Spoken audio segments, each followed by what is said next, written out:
The tension in Eastern Europe has been steadily rising since the start of the Russo-Ukrainian conflict in 2014, but most of the West's involvement leading up to this point has consisted of table talks.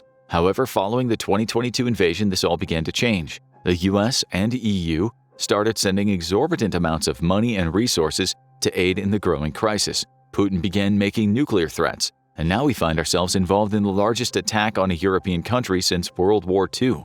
Now, even the more traditionally passive countries are starting to discuss how this should be handled. On March 22, 2023, neutral states like Sweden joined NATO. Conscription has been reintroduced into the political discussion as well. With no signs of Russian surrender, some of the bigger players on the continent are starting to stand up.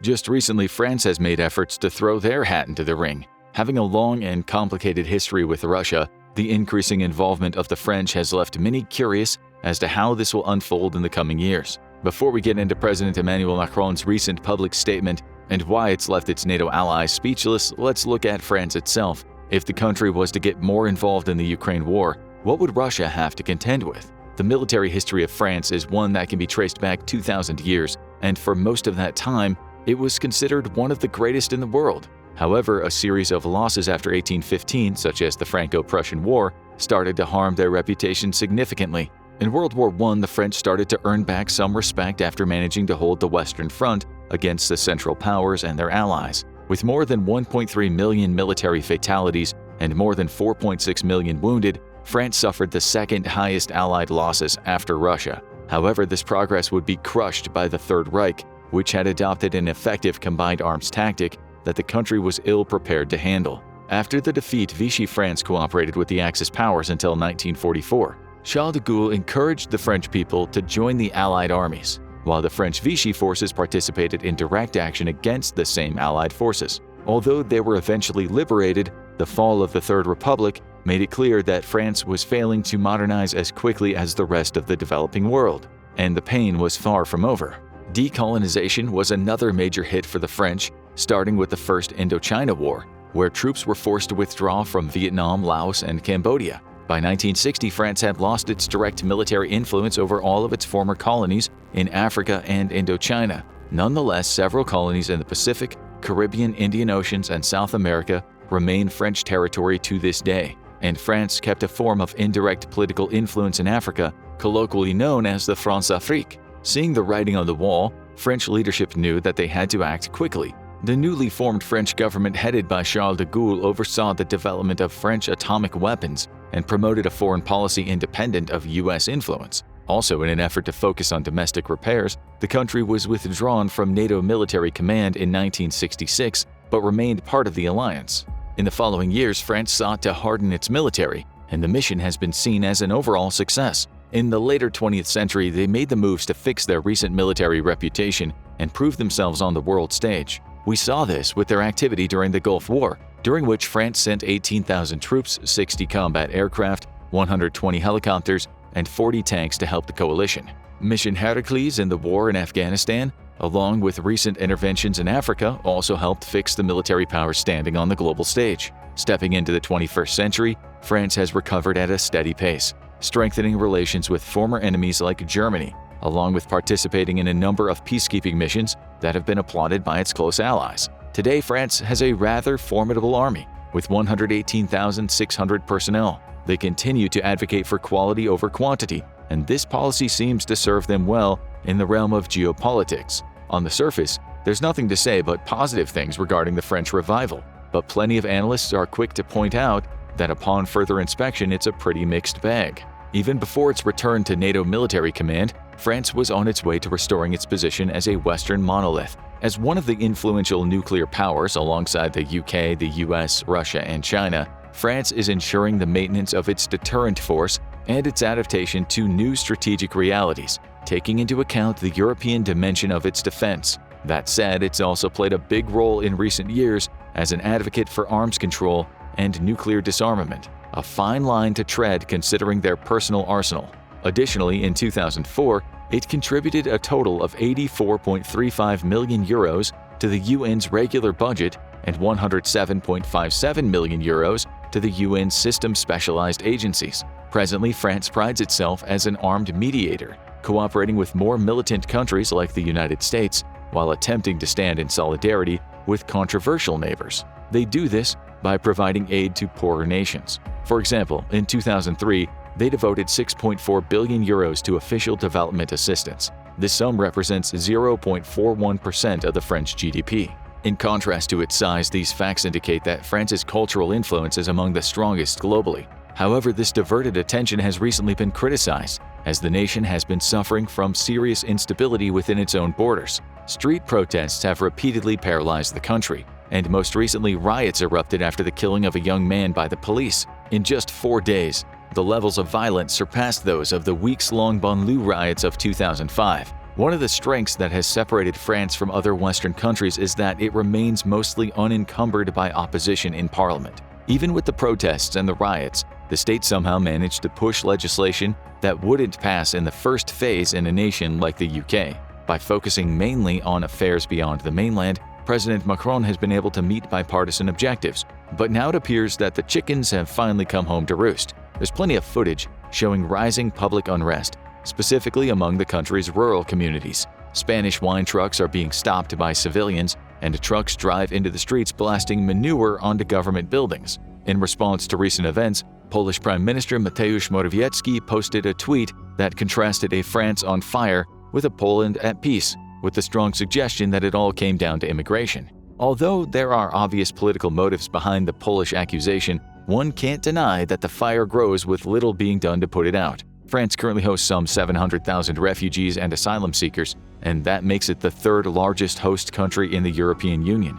This is a noble goal, but rapid growth, especially with a slow decline in national identity, has been a costly sacrifice for the rest of its citizenry. From an outside perspective, France appears to be in a relative state of denial, looking to solve the world's problems while pretending that they have none of their own. As the conflict with Russia, a country that France enigmatically supported in the past, grows to unprecedented levels, there appears to be no sign of Macron and his administration changing course. In order to fully understand Macron's recent stance on the Russo-Ukrainian war, we need to look at the most recent developments occurring between the two Eastern European countries. For the last few months, the Russian position seemed to be stagnant, and their hold on Crimea was slipping away. Successful Ukrainian drone strikes in the north, in conjunction with naval struggles in the Black Sea, indicated that a Russian loss was on the horizon. However, the offensive has become more complex as Putin made unpredictable moves to avoid a humiliating retreat. For a moment, it looked like Western assistance breathed new life into Ukrainian resistance.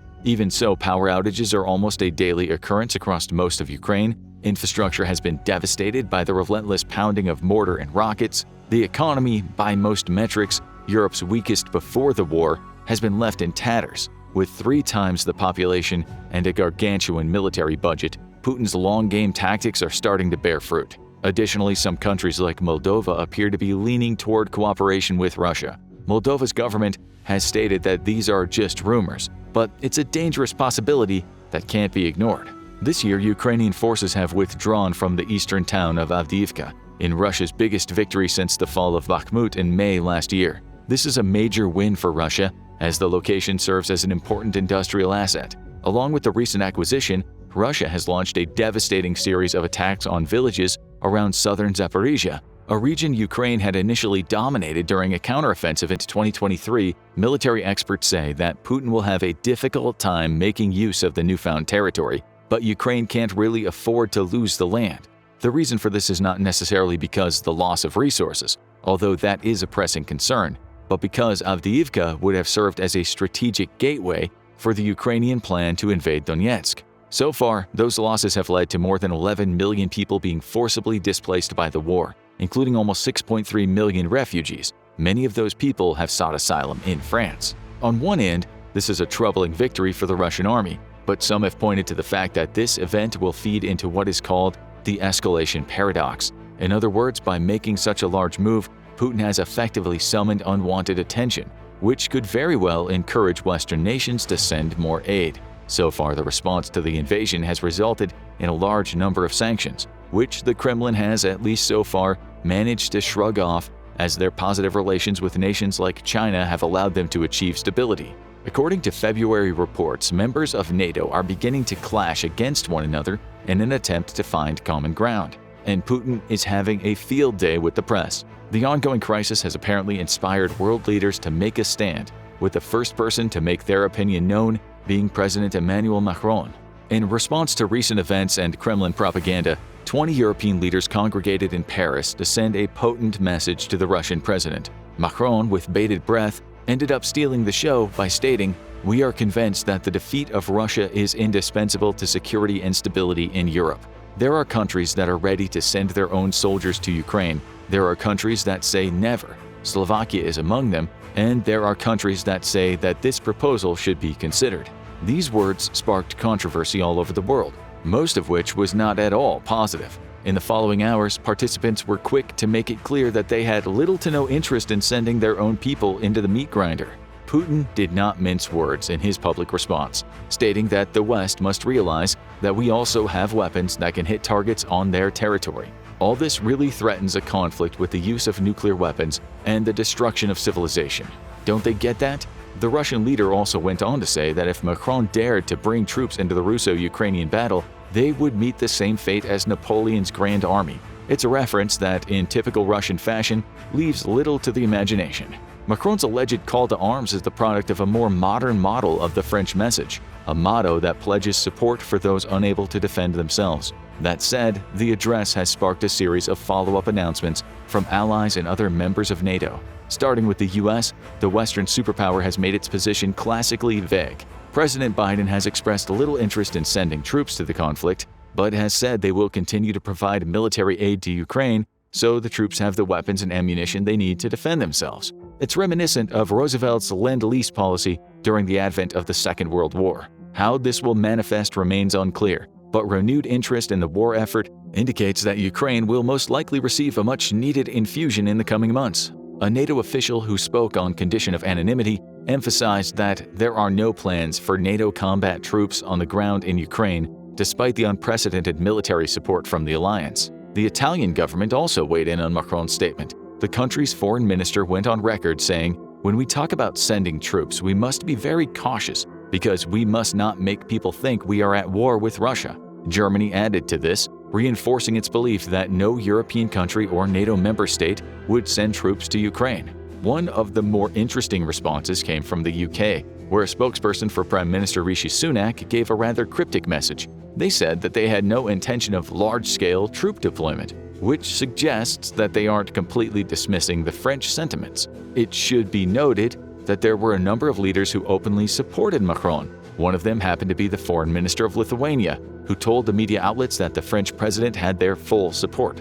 Regardless of the current position most senior NATO members hold, Putin's aggressive nuclear threats have put the country in jeopardy of becoming a public enemy number one. His hopes that the West would become more distracted by conflict in other territories like Israel and Iran have since been stifled by his inability to remain composed. For those not connected to the European continent, it's easy to forget that this conflict is a mounting priority for those closest to the invasion. Macron is simply acting on what many in the region have been witnessing firsthand. Every month, thousands are fleeing the carnage and seeking asylum in these Western states, which are ill-equipped to handle the economic burden of a large-scale disaster. The magnitude of this is essentially doubled when you take into account that many of these countries relied on Eastern oil refineries to power their businesses and homes. It's quite possible that hostilities with Russia will balloon out of control if Putin continues on his quest to build a new Russian empire.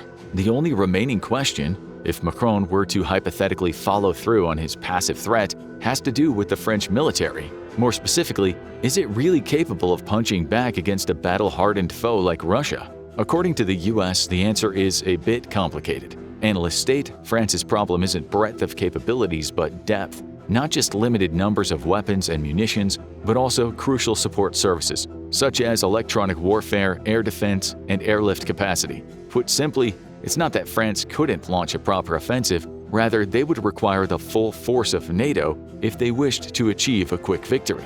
Taking everything into consideration, Macron's assessment of the situation is quite logical. This is very on-brand considering how France has changed over the last 70 years. It's a country that has all but sworn to hold up the status quo by any means necessary, and they have the firepower to make it happen.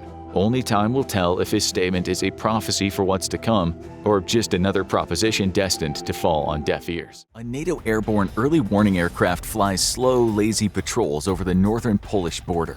Suddenly, at a distance of several hundred miles, it picks up the unmistakable radar return of a Russian fighter. The aircraft is closing fast at supersonic speeds, which puts it only minutes away from getting a good weapons lock on the big AWACS aircraft. The plane immediately banks and turns to put distance between itself and the Russian fighter. Simultaneously, an alert is issued to Poland's air defense network. A patrol of American F-15s have been in the air for 3 hours, flying a deterrent patrol, and are immediately vectored in. An alarm is sounded in the alert lounge of a Polish aircrew station on standby, and the 2 pilots rush to strap on their flight gear as the F-16s are prepped for flight. Since the start of Russia's invasion of Ukraine, Poland has kept air crews on alert just in case of further Russian aggression. Meanwhile, the F-16's wing pylons are loaded with live air-to-air missiles. Within minutes, the pilots are climbing into their F-16s and screaming into the sky, ready to support their American allies. Thousands of feet in the sky and over 100 miles to the north, the big American F-15s are now picking up the unknown contact, presumed to be Russian,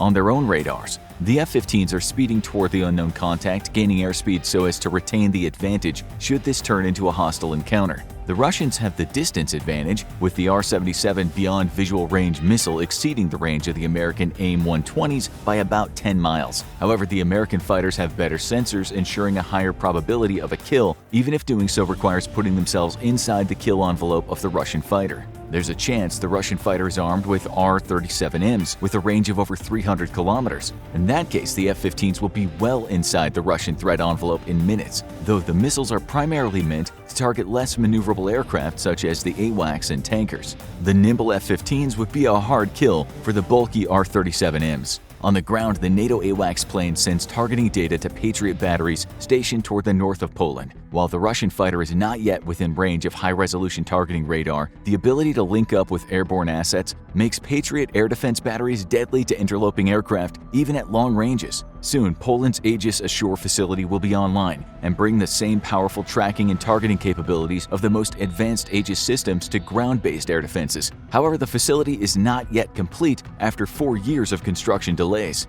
As a very likely target for Russian air or missile strikes, though, it is well protected by a ring of air defenses just in case the Russians seek to neutralize the multi-million-dollar facility before it's online and able to defend itself. The intercepting F-15s attempt radio contact with the Russian fighter, which is now identified as a Su-35, one of Russia's more capable fighters. The American Air Patrol warns the Su-35 that it's approaching Polish airspace and that it must turn back before crossing. The situation is tense, but not overly so. Russia is fond of pushing NATO's buttons by coming close to but not actually crossing into NATO airspace. In the Baltics, though, where NATO forces are weaker, Russian aircraft will occasionally and briefly cross into NATO airspace, only to shortly exit soon after. It's a common provocation that's picked up intensity over the last decades as relations between Russia and NATO have deteriorated. Using afterburners, the Polish F-16s are now in a position to support the American allies if necessary, though the plane seems to be taking no hostile actions. Its altitude and speed remain steady around 32,000 feet. If it was truly preparing to threaten the American F-15s, it would climb for altitude in order to give its missiles a height and speed advantage. Where the atmosphere is thinner, air-to-air missiles can travel faster for longer due to a lack of air resistance. Plus, once their fuel is spent, they can pounce on targets below, building additional speed from their downward trajectory. That's why in air-to-air engagements, modern missiles first perform steep upward climbs, gaining thousands of feet in altitude versus their targets before pouncing on them from above. The F-15s make it clear they mean business by climbing altitude, though the Russian plane remains on course. There's no response in their radio hails. Again, this is fairly routine. For now, the Russian Su-35 is in Belarusian airspace. After the war in Ukraine began, Belarusian dictator Alexander Lukashenko has allowed Russia to base pretty much any forces it wanted inside the former Soviet Republic. This has dramatically increased the frequency of air encounters between NATO and Russian air forces near Poland's northeast border. Though rare, NATO has even shadowed Russian aircraft flying strike missions into northwest Ukraine from just across the border. As the distance to the Polish border shrinks, the F-15s change their course, turning their noses toward the Su-35. This lets the Russians know that the Americans are looking straight down the barrel at them in an optimal targeting angle for their electronically scanned array radars, which guide missiles to their target. While the F-15's radars can still guide missiles to target at a variety of angles, the head-on angle is optimal and lets the Russians know that the Americans aren't messing around. Any sign of hostility will be met with immediate and lethal force. Now with the airspeed and height advantage, and well within the threat envelope of the Eagle's AIM-120's AMRAAMs, the Russian Su-35 is in dire dire straits if it decides it wants to pick a fight. To make matters worse, ground-based air defenses are now in the game. Patriot air defense batteries use their powerful AN/MPQ-65 radars to track and target the Russian fighter. The big phased array radar provides the Patriot system with classified range, believed to be in excess of 100 kilometers. It's a formidable air defense radar that uses a second traveling wave tube to boost the strength of the signal. This makes the AN/MPQ-65 difficult to jam or spoof, even at a long range. The attack network to the U.S. military's Link 16 command and control network allows the Patriot battery to share information with a vast array of U.S. assets. Software upgrades throughout the 2000s and 2010s give the Patriot a greater capability to conduct TBM, or theater ballistic missile searches, a necessity spurred on by the growing danger from long-range ballistic missiles fielded by both Russia and China. The system can also engage targets at predetermined altitudes so as to neutralize the effects of chemical weapons or early-release submunitions, which would otherwise be released across a wide area. The combination of software and radar is even able to tell if a contact is manned or unmanned, and if incoming ballistic objects re-entering the atmosphere are carrying ordnance or not. This makes the Patriot capable of resisting at least some of the most common countermeasures employed by ballistic missiles, such as releasing dummy warheads to lure in intercepting missiles. What makes the Patriot system work, however, is the PAC-2 and PAC-3 missiles. The PAC-3 missiles are the newest iteration of Patriot air defense missiles, but designed almost solely for the interception of ballistic missiles. The PAC-3 missile is slower and has a smaller range than the PAC-2, as it's intended to destroy ballistic missiles in their terminal phase. They also employ a hit-to-kill kinetic warhead armed with active radar that can be disconnected from ground stations and guide itself to a target, being smart enough to target the warhead portion of the missile. The kinetic kill warhead does employ a small explosive charge called a lethality enhancer, which launches 24 tungsten fragments in a radial direction to enhance kill probability. This makes the PAC-3 a much more sophisticated missile than the PAC-2, but also gives it extremely poor capabilities against a fast-flying and agile enemy fighter like the incoming Su-35. That's why Patriot batteries carry a mix of missiles, and it's the PAC-2's job to destroy incoming aircraft, which might threaten the Patriot battery itself. To do this, the PAC-2 employs a large fragmentation warhead, which is designed to shred enemy aircraft. A direct hit is not required to neutralize a fighter jet or a bomber, as these delicate machines require thousands of precisely engineered parts, all working perfectly to stay in the air. Damage to even some of these systems can be lethal to the aircraft, and the PAC-2 creates a vast cloud of high-speed shrapnel that shreds even the most armored enemy plane.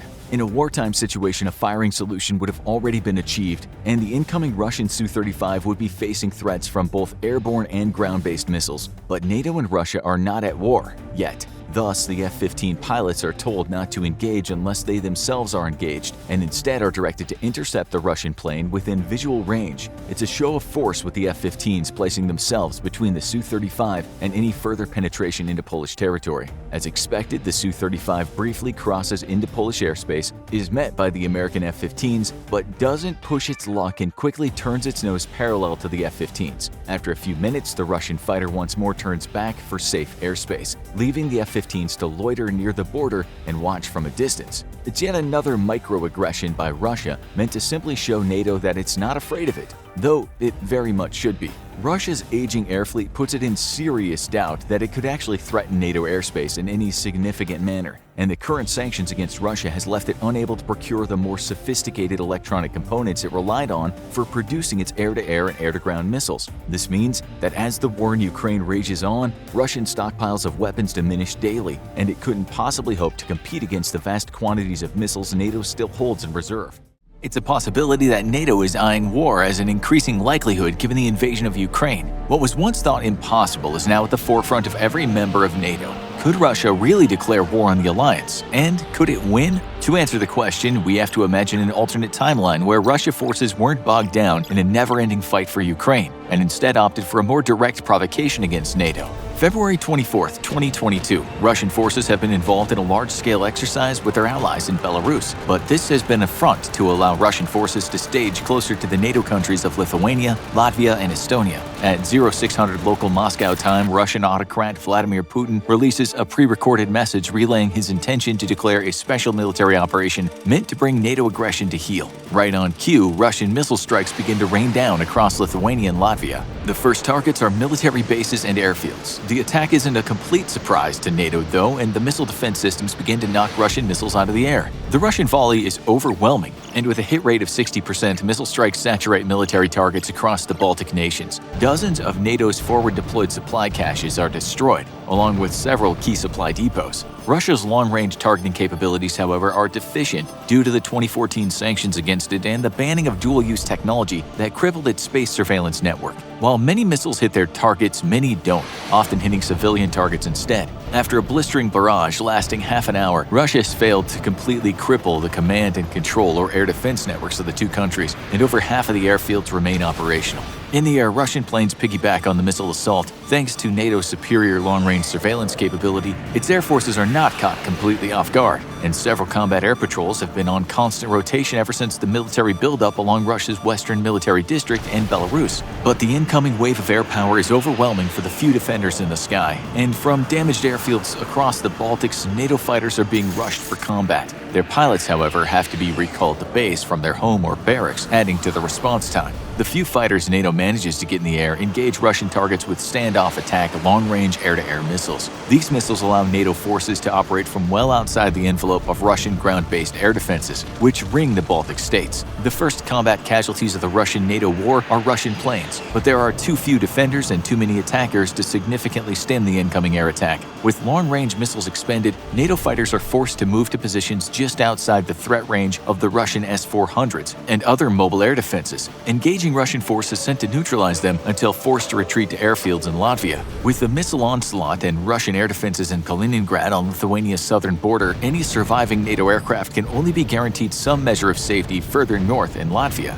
But NATO has plenty of air defenses left operational even after the opening missile barrage. In our real world, Russia proved unable to neutralize Ukraine's air defenses in its opening wave of attacks, despite having far superior air and long-range striking power. In this scenario, Russia's committing far more forces to the attack, but also facing far more sophisticated and better-equipped defenses. As Russian planes are blotted out of the sky by air defenses, the Russian air offensive is briefly halted. Instead, more limited strikes against air defense networks are carried out by long-range standoff weapons. However, Russia has a limited availability of smart weapons, and its targeting capabilities are far inferior to NATO. Many air defense sites are destroyed or heavily damaged, with anti-radiation missiles taking out all important air defense radars, but defenses on the more western parts of the Baltics remain intact. Within minutes of hostilities, NATO's Very High Readiness Response Force has been activated. Soldiers on leave or at home are being recalled, and a 5,000-strong response force of special forces, infantry, armor, and artillery is being assembled for immediate deployment. Within 48 hours, they'll be on the ground in the Baltics, ready to help stem the Russian onslaught.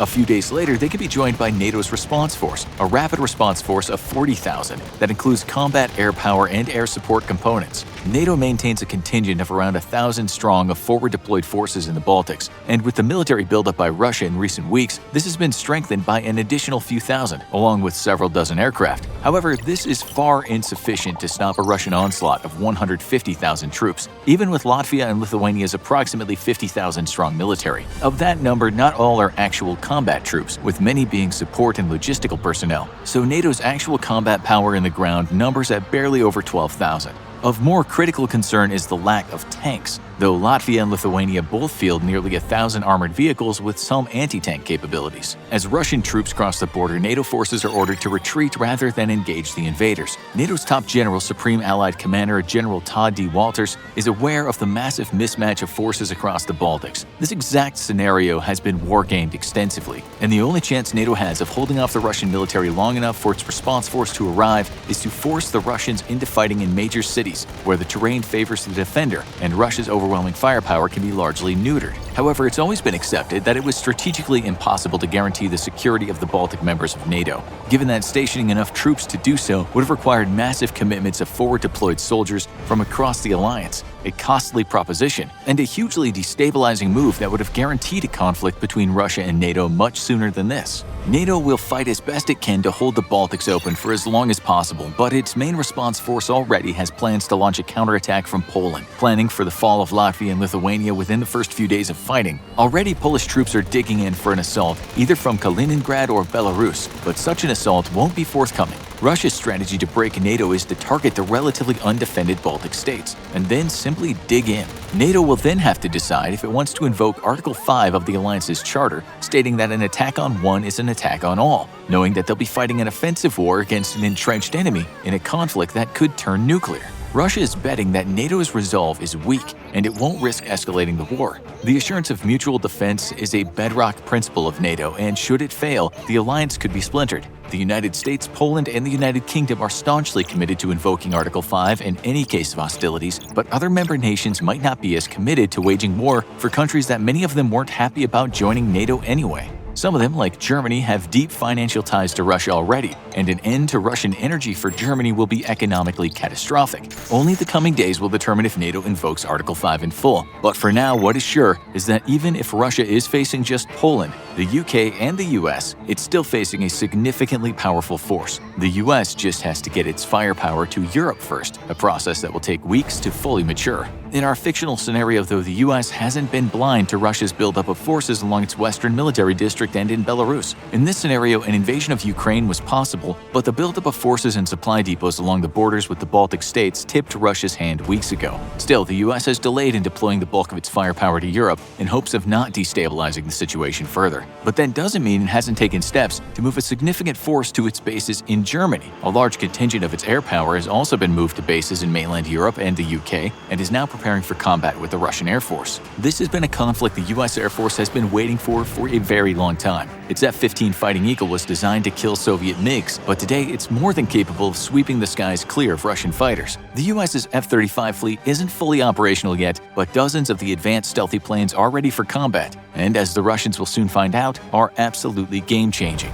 NATO's strategy is simple. Draw the Russians into NATO territory and away from their logistics hubs inside Russia and Belarus. Logistics has always been the Russian military's weakest point, and in our real world, a lack of logistical support has severely affected the Russian military's ability to fight in Ukraine. This is because Russian forces are simply not capable by design of fighting major land offensives far from their own borders. This sounds strange, given that Russia's greatest potential conflict was a major land war in Europe, so it seems like it should be something that the Russian military would be prepared for. Yet, for all the focus on new hypersonic missiles, overwhelming amounts of artillery, thousands of tanks and APCs, etc., the Russian military has failed to learn the lesson it's been forcibly taught over and over again throughout history. A military can't fight without fuel, food, and ammo. Russian logistics focus on rail transportation with an incredible capability to move troops and equipment within their own borders quickly and efficiently. Russian internal logistics are probably some of the best in the world, and they even have an entire corps dedicated to railway transportation, its building, repairing, and maintenance.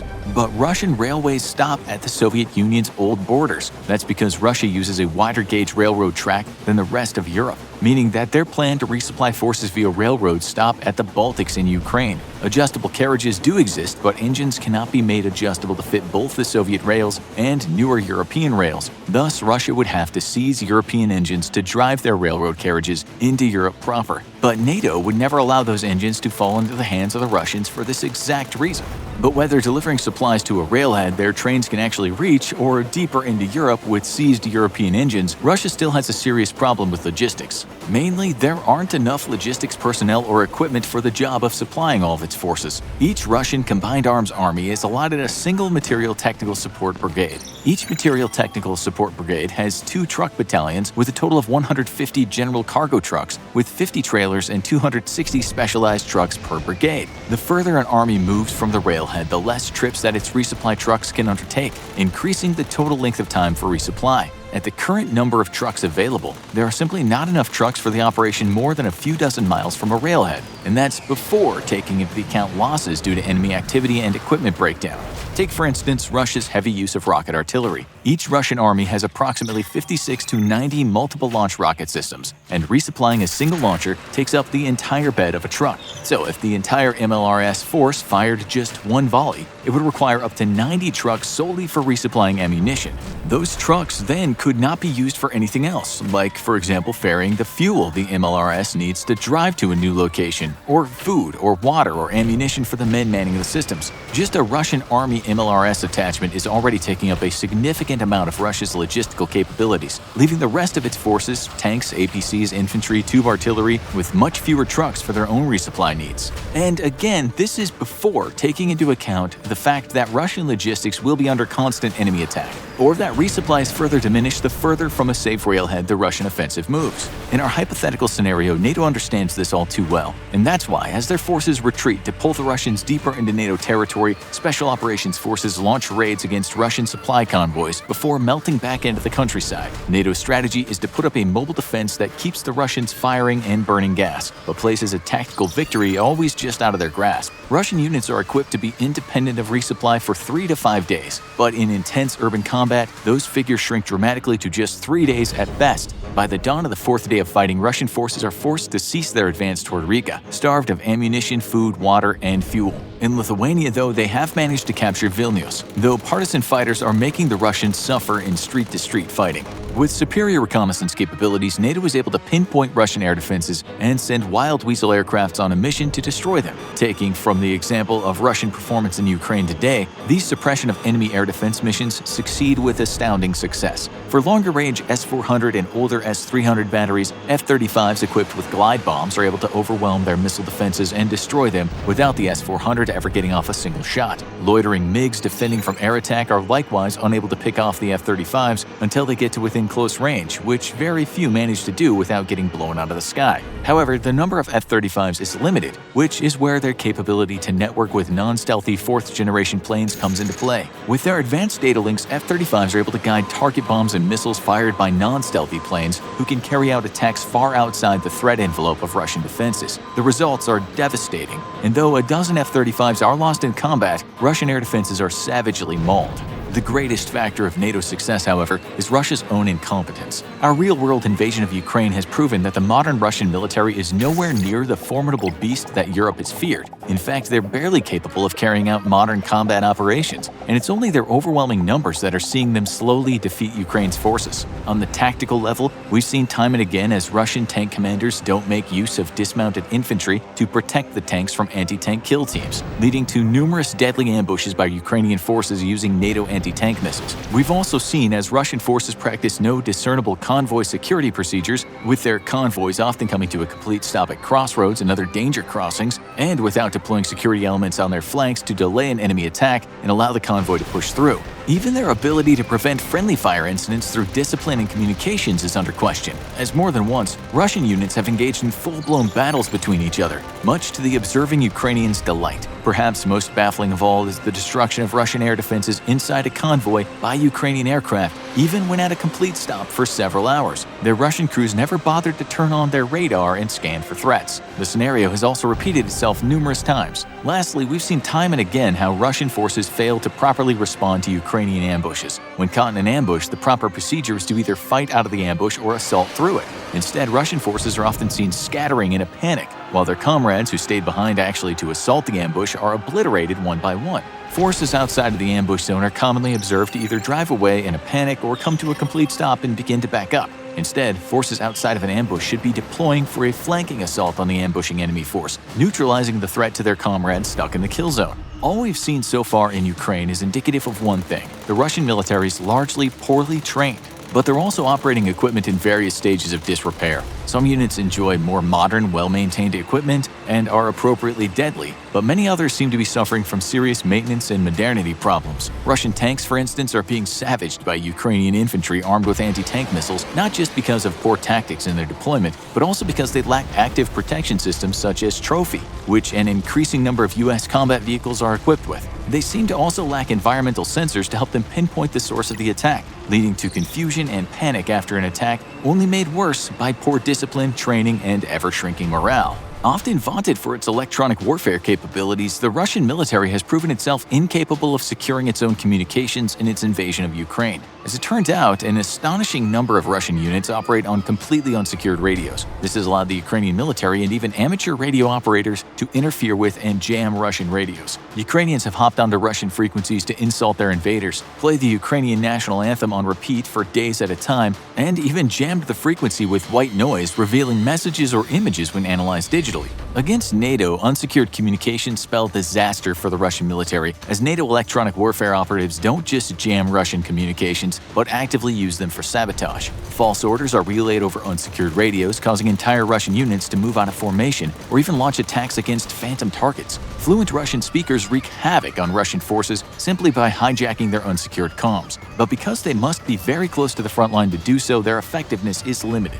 As NATO's response force finally prepares for a proper engagement against Russian forces, their air forces launch a devastating assault from the air. American B-2 stealth bombers penetrate into Russian air defenses to destroy important communication hubs and surveillance radars, throwing air defenses into disarray. Much like in the First Gulf War, when Iraq used air defense networks modeled after Russia's own, these precision strikes by stealthy aircraft proved to be crippling for the air defense capabilities of Russian units. Add in serious resupply problems after constant missile and air attacks against Russian railways and strategically important bridges, and the Russian army's capability to defend itself in the air falls largely to its aerospace forces. But here too, NATO has the advantage. Russian pilots struggle to keep a 120-hour flight time minimum per year, while NATO pilots regularly fly nearly twice as many hours to maintain their proficiency. Maintenance problems also affect the Russian aerospace forces. In our real world, we saw 2 Russian aircraft simply fall out of the sky on the first day of Ukrainian invasion due to maintenance issues, and across the broader Russian Air Force we can expect similar levels of unreadiness.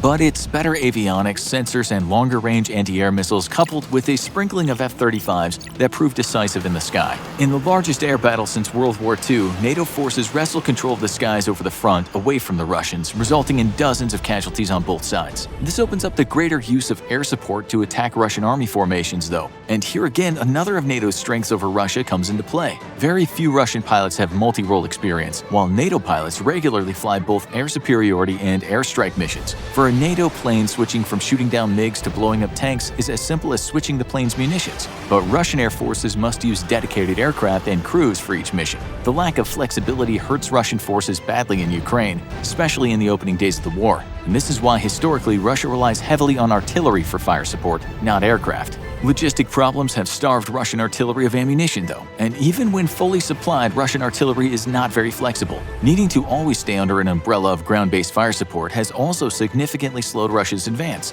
while NATO forces can better exploit tactical opportunities thanks to their reliance on air power for fire support. Now NATO is on the offensive on the ground, not just in the air, and the final critical weakness of the Russian military is revealed. NATO attacks Russian formations across multiple fronts with smaller but much more maneuverable forces. This exploits an inherent weakness of the Russian battalion tactical group, which is its inability to coordinate fire support against attacks coming from multiple directions. A lack of maneuver forces held in reserve also limits the Russian BTG's ability to respond to various new fronts at the same time. NATO's aggressive attacks across multiple fronts throws Russian commanders into disarray due to an inherent limitation in their command and control systems. Their electronic warfare and direct fire assets are formidable, but incapable of focusing across a wide front. By comparison, the decentralized command structure of NATO forces allows them to maneuver 3 times as many units simultaneously, with each formation acting semi-autonomously and pursuing objectives and opportunities as they arise. The result is like a giant trying to swat away hundreds of bees attacking simultaneously. Where Russian blows land, they're devastating, and numerous NATO units are annihilated in fierce close-quarter combat. But while one front is being reinforced, a completely different front is being attacked, causing confusion and chaos at the command level. NATO's own electronic warfare assets and fire support only add to the quickly gathering fog of war that the Russian chain of command is suddenly finding itself fighting in. As nighttime rolls around, though, things go from bad to worse for Russian forces. As observed in Ukraine, Russian night attack capabilities are uneven and sporadic. Many soldiers lack basic night vision, and NATO tanks and armored vehicles have on the whole more capable sensors and imagers. This allows NATO vehicles to open up first and from further away.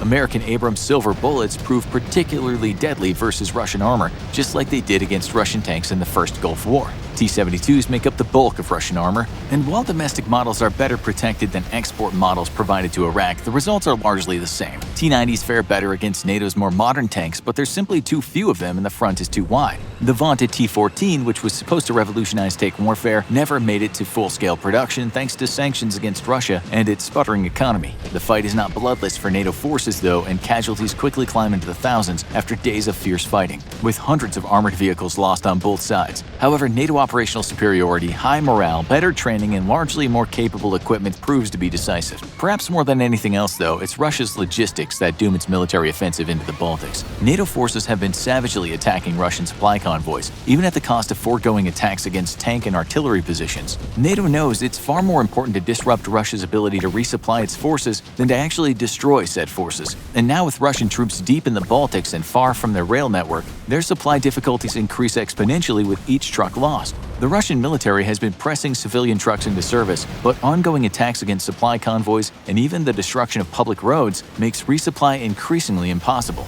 By a week of proper ground fighting between the two sides, Russian troops are surrendering en masse and abandoning their vehicles. We saw this in our real world in Ukraine, and continue to see it as Russia struggles to fix its logistics problems. Ukrainian forces have discovered entire convoys of Russian tanks and APCs abandoned due to a lack of fuel or food, their crews trying to hike back to friendly lines. Against a far more capable force such as NATO, these logistical problems become critical vulnerabilities that spell disaster for the Russian military. It's the same story across every facet of the Russian military that has proven to be, in the words of the retired American Major General Paul Eaton, unexpectedly incompetent and incapable of combined arms warfare. Stalin had a famous adage when asked about the West's technological superiority: quantity is a quality all its own. That might have been true back in his day, but today no amount of quantity can make up for the Russian military's complete lack of basic fundamentals. While a NATO-Russian war would be devastating for both sides, in a non-nuclear scenario, Russia has proven in its bungled invasion of Ukraine that it has no hope of victory against the obviously superior North Atlantic Treaty Organization.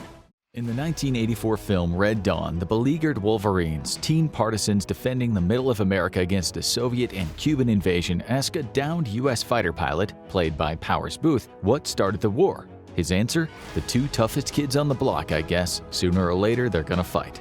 That's the way many analysts see the current situation between the United States and its allies, primarily NATO, and China and its main military ally, Russia. With all the military spending on both sides, it only seems inevitable that they will eventually use the power they've built up to forward their global agendas. The current situation between the authoritarian East and liberal West has not been this tense in about half a century.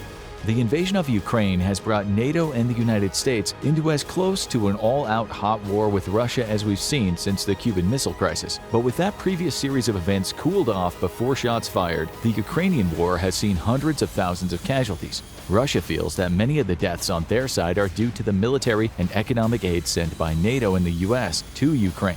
Putin and his political henchmen have repeatedly threatened NATO with nuclear weapons if they feel the existence of their country is threatened any more than it already is. Matters weren't made any better when Great Britain almost had one of its RC-135 reconnaissance planes shot down in September 2022, which would have raised tensions even more. There was another close call in November of 2022 when an errant Ukrainian air defense missile missed its intended target, another Russian missile barrage indiscriminately targeting Ukraine's civilian infrastructure, and landed in neighboring Poland, killing 2 people. NATO has a very specific section of its agreement called Article 5, which states that any attack on a member nation is an attack on all of NATO. For a moment, talks of all-out war between Russia and NATO filled the blogosphere. Russian officials have sought to paint NATO as aggressors in the war, continually claiming that the poor little Russia was directly fighting against the massive enemy of NATO, while the US and its allies have said they are supporting Ukraine's defense with military aid and unspecified intelligence sharing, but not with boots on the ground. Meanwhile, on the other side of the globe, China continues to make threatening gestures toward Taiwan, including recent armed jet intrusions of Taiwanese airspace following Speaker Pelosi's trip to the island in 2022, and then Speaker McCarthy's trip in 2023. Following the more recent April trip, China effectively closed Taiwan's airspace with waves of fighter jets and for the first time made it seem like they were able to interdict any U.S. support from the east of the island. There is even talk that China might begin to require ships transiting the Taiwan Strait to undergo boarding and searching, which Taiwan says they will vigorously oppose. Are we close to a hot war? First off, let's make one thing clear. The U.S. and China are not on the verge of war. On March 31, 2023, General Mark Milley, the chairman of the U.S. Joint Chiefs of Staff, said, "I don't think at this point I would put the possibility of imminent war in the likely category, and I think that the rhetoric itself can overheat the environment." However, General Milley did admit that it is possible that you could have an incident or some other trigger event that could lead to uncontrolled escalation, so it's not impossible. That incident would most likely evolve around an attempted Chinese invasion of Taiwan. President Xi has publicly stated that he wants the People's Liberation Army, the PLA, to be prepared to take Taiwan by force as early as 2027, so that risk clearly does exist. Let's take a look at the two main theaters of such a potential war. NATO and the European elements of the United States' forces arrayed against Russia, and the U.S. forces in the Pacific, mostly naval forces, against the might of the Chinese Army and Navy. Of course, such a comparison will not include the opposing nuclear forces. Any of the combatants have enough warheads to turn vast swaths of the world into unlivable nuclear wasteland. For the purposes of this comparison, we will hope that all sides would agree not to resort to such catastrophic weapons. The opposing military strengths in Europe. Before Russia's invasion of Ukraine, most of the world perceived Russia as the second most powerful military in the world. They had massive numbers of tanks and artillery, their air force was seen as a peer with the American Air Force, and their navy was capable and feared, even if it didn't have comparable numbers to the US Navy. Russia's military fiasco in Ukraine has proven their tanks are outdated and poorly designed. Their logistics vanish once they leave their rail network, and their air force has been fragile enough that they don't dare fly over Ukrainian territory for fear of being shot down. The only two legs of their military that remain unbowed by these defeats are its artillery, still numerous, though notably inaccurate, and its nuclear forces, which remain unused and still unproven. As of April 2023, the widely respected research organization Oryx has documented and confirmed an astounding 10,000 vehicle losses by the Russian armed forces, including over 1,900 main battle tanks, half of what it reportedly had pre-invasion, along with 830 armored fighting vehicles, 2,200 infantry fighting vehicles, 800 pieces of artillery, 79 aircraft, 81 helicopters, and 12 surface vessels, including the flagship of the Black Sea Fleet, the Slava-class guided missile cruiser Moskva. This is in addition to an estimated 200,000 Russian military casualties, with anything between 45,000 to 50,000 killed in action. These numbers are incredibly high from just over a year of fighting, and are far greater even than what Russia suffered in its 10-year losing war in Afghanistan. The losses are so high that in early 2023, Russia began returning 75-year-old T-54-55s into service, the equivalent of the U.S. using Korean War-era M47s. The Russia also lost a reported 1,500 officers, including 160 top-level generals and colonels, and it's clear the once-feared Russian military is a shell of its former self. Standing opposite the vastly depleted and shaken Russian military is NATO, now more united and stronger than at any time in its 74-year history. With Finland's admission into NATO in April of 2023 as its 31st signatory nation, the organization can now boast a combined troop strength of just over 3.5 million soldiers, airmen, and sailors. That includes, however, the US and its 1.4 million strong standing army, not all of which would be fighting in Europe, and Turkey's 425,000, not the most committed of NATO's members. That means the rest of NATO's 29 members contribute only 1.7 million troops total. France, Germany, the United Kingdom, Poland, and Italy each have 160,000 or more active personnel, while other countries have smaller forces to rely on. It must be stated, though, NATO considers itself a defensive organization. How involved they'd be beyond their own borders is anyone's guess. It's important to note that the current war in Ukraine has shown that the NATO members, mostly led by Poland and the US, are willing to supply lethal aid, from missiles to artillery to tanks and fighter jets, to a non-signatory nation whose defense is of a vital interest to nearby NATO members. Since Russia launched its invasion in February of 2022, NATO members have increased both their military budgets and pledged a greater amount of military spending per capita. They've also benefited from sending Ukraine their Soviet-era tanks and fighter jets, which have been replaced with upgraded models, many of them being state-of-the-art models from other member nations, like the US's F-35 stealth fighter and M1A2 Abrams tanks. NATO can also count on around 1,500 Leopard 2s and about 2,500 M1 Abrams main battle tanks, the majority of which are M1A2s, with the rest being the earlier M1A1s, with an additional 800 or so British Challenger 2s and French Leclerc and Ariettes. And while the number of aircraft on both the NATO and Russian sides appear about equal, NATO forces employ more 4th and 5th generation fighters like the F-35 and the improved and updated versions of the F-16. While Russia is still reliant on more outdated MiG-29s introduced in 1982, MiG-31s introduced in 1981, and the Su-27s introduced in 1985. These three plane types alone account for more than 750 of their total 1,100 available pre-invasion fighter aircraft, a disproportionate number of outdated and non-modernized platforms. And as has been seen in Ukraine, many of these aircraft have not been maintained sufficiently in order for them to be combat-ready anytime soon. It's clear that a war between only the European forces of NATO and the struggling military of Russia would be a one-sided affair. But how would China fare against a mostly US force? The opposing forces in the Pacific.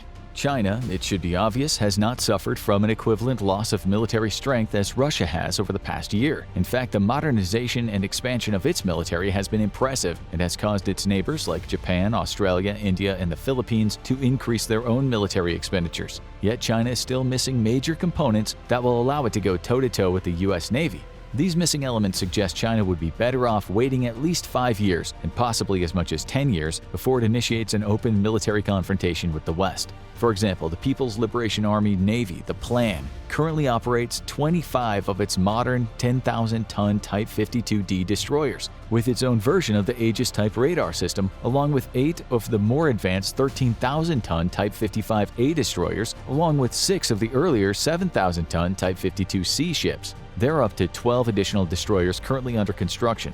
But while these ships are designed specifically for missile and aircraft defenses, they've yet to deploy with the planned HQ-26 medium-range ship-to-air missile system, which was based on the Russian 9K-37 Buk, first developed in 1972. This new missile system is reportedly equivalent to the US SM-3 missile used by the Aegis ballistic missile defense system and was expected to be able to engage short and medium-range ballistic missiles, cruise missiles, and both manned and unmanned aircraft out to 400 kilometers. However, this capability is expected to be implemented around a year or two from first deployment and will be even longer before it's deployed fleet-wide. Until then, China's missile defense destroyers like the Type 52 and 55 will have to make do with the upgraded HQ-16B with a reported maximum range of only 70 kilometers, a system that dates from 2011.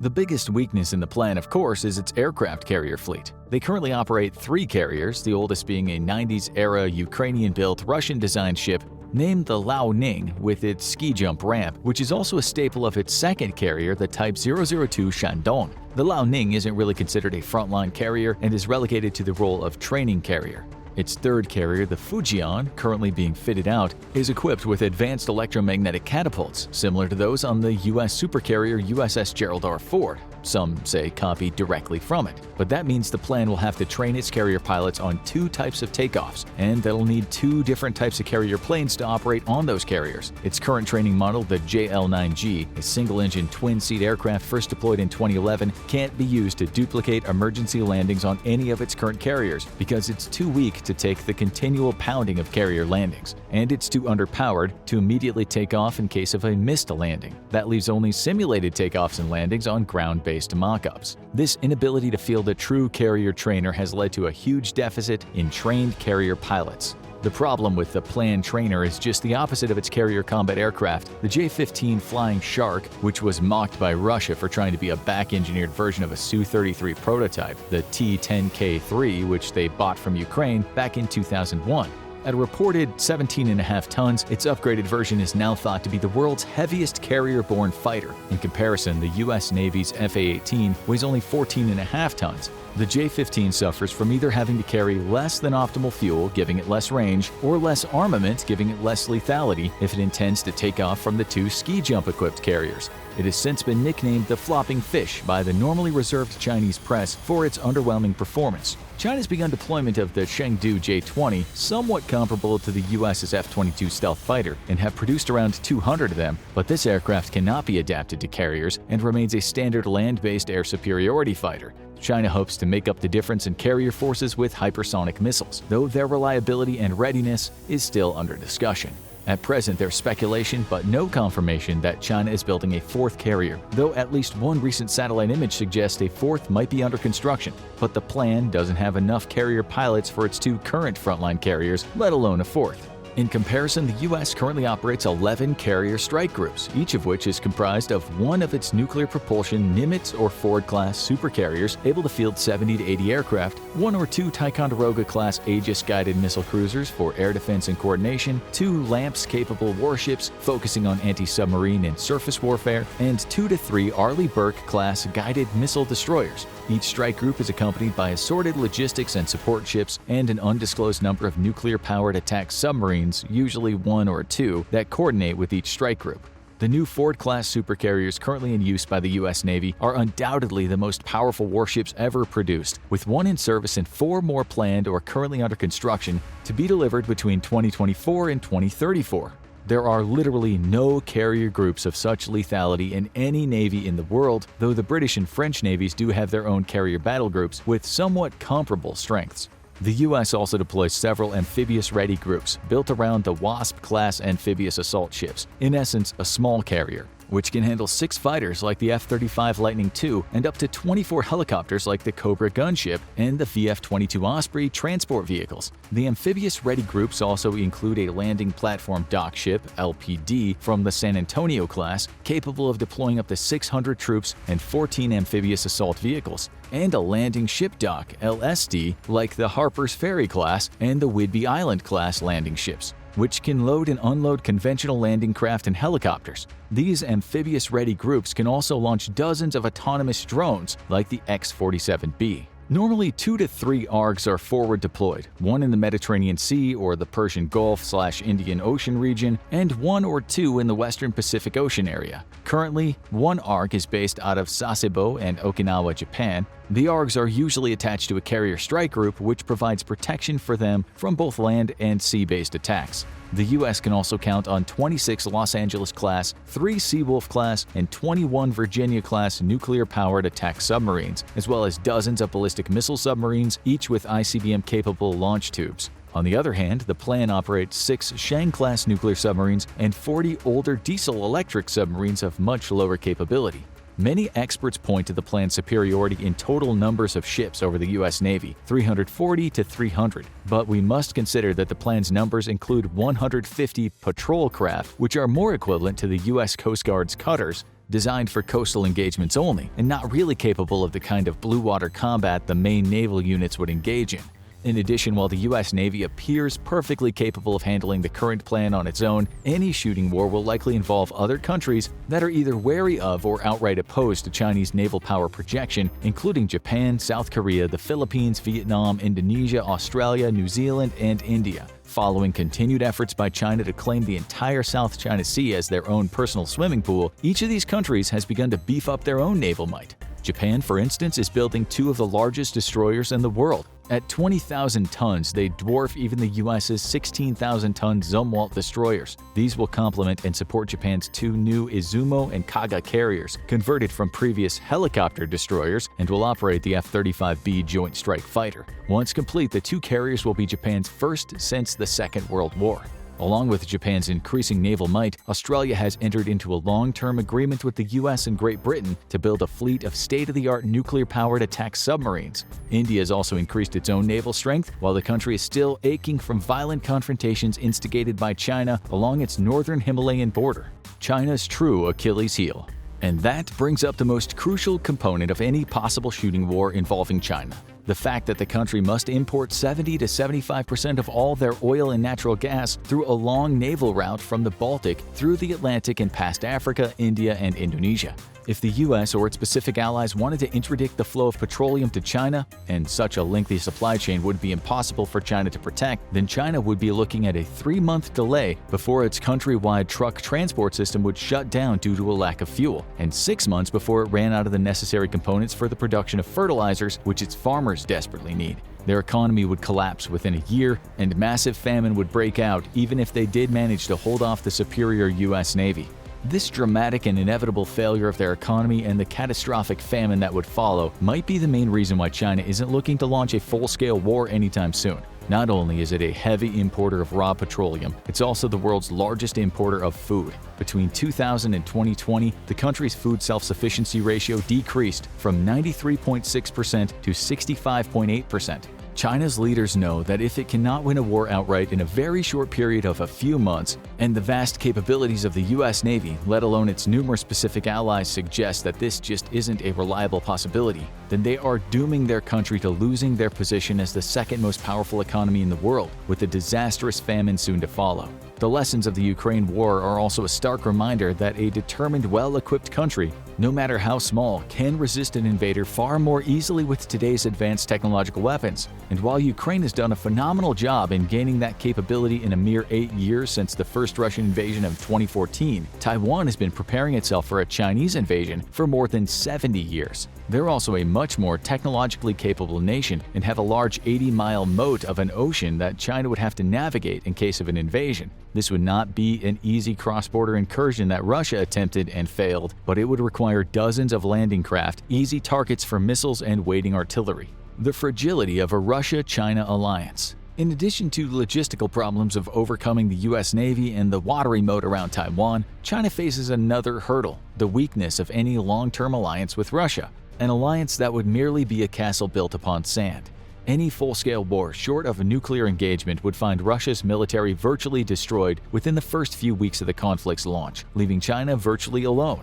The Ukrainian invasion has spotlighted why Russia is nowhere near the military peer to the US, China, or even NATO that people thought it was. As previously mentioned, the Russian armed forces have lost over 10,000 military vehicles, including upwards of 1,900 main battle tanks, along with around 200,000 troops. The main reason they threaten the West so often with nuclear weapons is because they know they never stand a chance against the combined forces of NATO, which have more advanced equipment and better trained troops, and now might actually hold a numerical advantage as well. There are multiple reasons for the failure of the Russian military. First and foremost is the endemic corruption that riddles every layer of the Russian government, including the military. There are estimates that corruption has cost from 25 to 30% of Russia's total annual GDP, and the sanctions Russia has endured since the start of the war has caused a massive drain of its remaining economy. Not only is Russia's economy collapsing due to the surprisingly efficient Western sanctions, but that smaller economy's spending on its military is actually much less than the projected numbers. The sanctions have also shrunk the Russian economy to the size of Italy, and now puts it behind the individual states of California, Texas, or New York.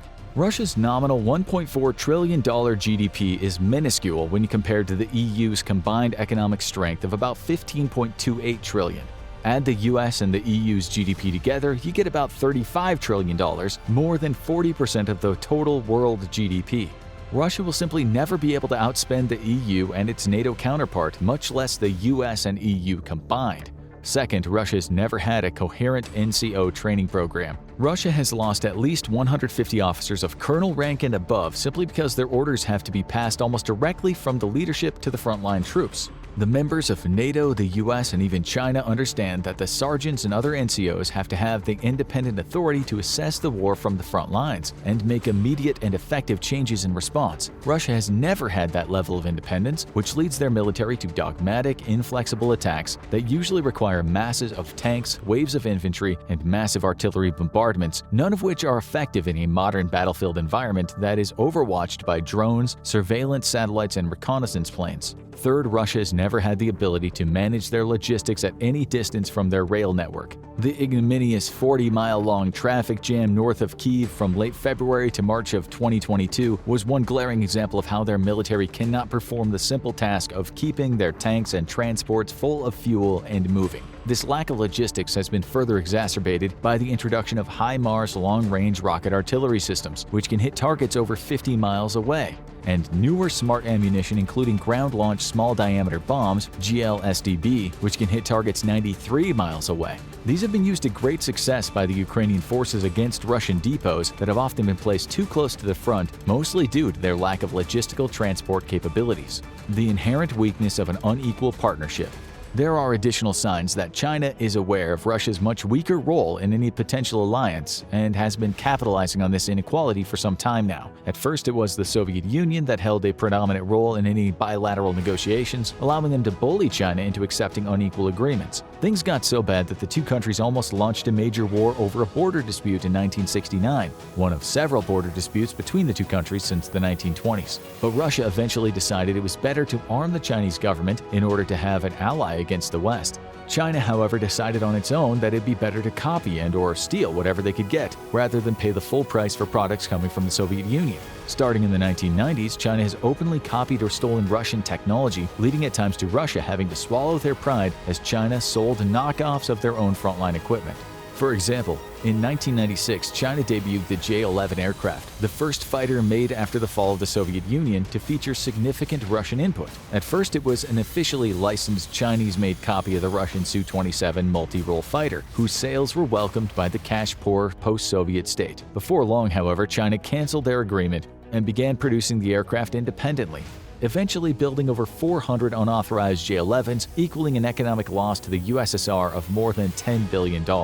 Russia continues to sell its best or almost best military gear to China, even though they know the technology is likely to be copied, reducing what little technological superiority Russia still maintains over China. The policy dilemma has been compounded by the post-Ukraine effect on Russia's struggling manufacturing sector, which has left the shrinking Russian economy increasingly reliant on China's much larger economic base, further eroding any remaining compatibility in their relationship. More recently, President Xi has tried to bring China to the forefront in worldwide diplomacy. So when the UN held a vote to condemn the Russian invasion, China surprisingly abstained from the 141-5 vote to condemn the invasion, and in fact was a key leader of 34 other countries who also abstained. This was the first time that China had a chance to publicly support their, quote, partner, and they openly refused. This hands-off approach demonstrates China's desire to maintain its currently neutral stance regarding the Ukraine war, in hopes of trying to establish Beijing's bid for global leadership. But they can't do that if they supplied lethal aid to Russia, so they refuse to supply such support, despite Putin's pleas to the contrary. When President Putin and Xi met in Russia of March 2023, Putin had hoped that Xi would offer a deal to create a direct pipeline between the two countries, making China more reliant on Russian crude oil and natural gas and giving Russia a direct buyer for their primary export. But no such agreement was reached. Xi did say publicly that China and Russia would continue to resolutely uphold the fundamental norms of international relations based on the purposes and principles of the UN Charter. But that statement blatantly ignores the illegality of Russia's invasion in the first place, which directly violates the Charter's core precepts. Putin's hopes for any concrete agreements for aid or mutual development never materialized. The summit was summed up by historian Sergei Radchenko with an old Chinese proverb, "Loud thunder but few raindrops." He then modified that statement as, "Scratch that, even the thunder wasn't all that loud." In fact, the Putin-Xi meetings actually caused further support for Ukraine, as Japanese Prime Minister Kishida used the opportunity to make a surprise trip to Ukraine to meet with President Zelensky. Despite Xi's efforts to lead China into a role of peacekeeper and world negotiator, he still has to deal with the hawks in his own government. On the heels of the Moscow summit, the Guangming Daily wrote an extensive article, more of a semi-official position piece declaring the four no's that China says they will not put up with. Number 1, the US should not make irresponsible remarks on normal exchanges between sovereign states. Number 2, the US should not compare China-Russia relations with a small circle of US allies. Number 3, the US should not undermine China's efforts to promote peace talks on the Ukraine issue. Number 4, the US should stop using the Ukraine crisis as an excuse to attack and sanction China. Some of this rhetoric is no doubt simply strong words, but they may also signal an effort to lay the groundwork for China to ramp up its military support for Russia's war, though so far there's no evidence of that. It gets worse for Russia. In addition to everything else that bodes ill for Russia, President Xi might not be willing to go all in on supporting a leader of Russia whose future appears very uncertain. Putin's been rumored to be in ill health for years. He was filmed walking with a limp when he visited Crimea in March of 2023. And in April, there were widespread reports that he had suffered from intense head pain, a numb tongue, and blurred vision. There have been numerous indications he might be suffering from Parkinson's disease, which manifests as an uncontrollable shaking in the extremities, primarily the hands and feet. And there are additional signs he might be undergoing chemotherapy, which can result in excessive weight gain. There's also signs that Putin has killed off anyone near him that might pose a threat to his continued dominance of the Russian government.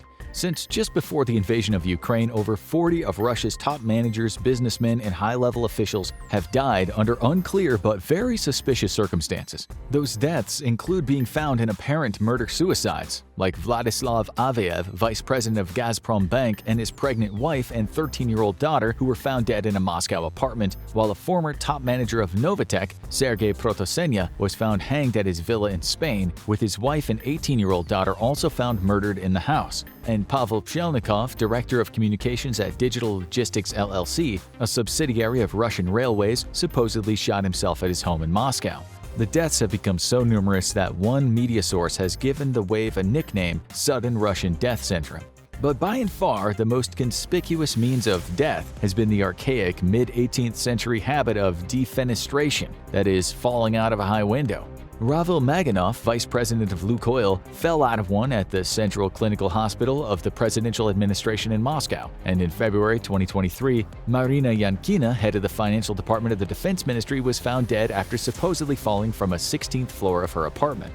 Even when a suspect is in government custody, their lives aren't safe. Most recently, Igor Shikurko, deputy general director of firm Yakutskenerga, was discovered dead of unknown causes in his cell in a detention center in Yakutsk, Siberia on April 5, 2023.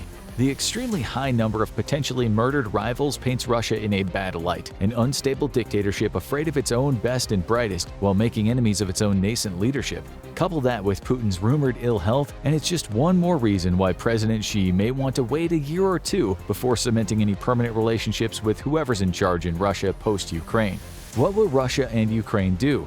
China and Russia are in an unenviable position. Both countries are seeing an inevitable shrinking of their populations, with China admitting an overcounting of its population during the last census by as much as 100 million. The Pew Research Center forecasts a decline from 1.4 billion people this year to 1.3 billion by 2050 and a staggering reduction to below 800 million by 2100. That's according to the UN's medium variant, or middle-of-the-road projection. Russia's upside-down population pyramid is no better. They're already experiencing a massive brain drain as a repercussion from its Ukraine fiasco, which was followed by as many as 400,000 young men who left to avoid the first conscription call-up in September 2022. Combine that with an aging population, a lower birth rate, and a decrease in life expectancy of 15 years since early 2022, and Russia's population is in free fall. Both these troubled countries might believe then that their only window to have enough young males to support a war is rapidly shrinking. That leaves Putin and Xi with a difficult, if not impossible decision. Launch a war now that they're not ready for and probably can't win, or wait a few years when their populations and economies are even less capable of enduring such hardships. It's an unenviable decision for any leader to make. September 28, 2027, 0330 hours local, Ryukyu Islands, Taiwan Strait. Local residents are woken by the sound of helicopters, gradually building in intensity until the sound of a dozen Chinese helicopters approaching the local township becomes a roaring cacophony growing in intensity. Before any of the assault helicopters come into view, there's flashes of light from ships offshore, and seconds later a whining scream as shells fired by the 130mm cannons of the Type 55 destroyers just sitting off the shore smash into the beaches. The fire is very precise, and multiple defensive emplacements of the Taiwanese XTR-102 air defense guns are destroyed. But other shells hit empty stretches of coastline.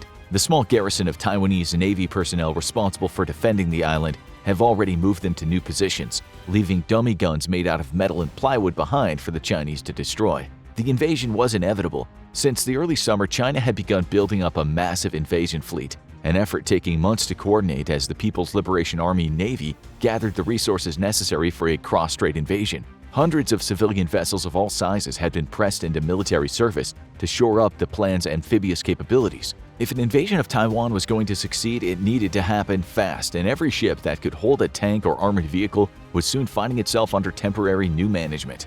The rain of shells continues as the first wave of the assault aircraft nears the beaches. Chinese Z-10 attack helicopters are the tip of the incoming aerial spear. Their job is to sniff out Taiwanese resistance and destroy it, providing protection for the incoming transport helicopters. Overhead, Chinese flying sharks are providing air defense from any Taiwanese Air Force incursions, though none are expected. The two Ryukyu Islands are many times further from Taiwan's shores than China's. By the time the Taiwanese planes would reach them, the fighting would be over.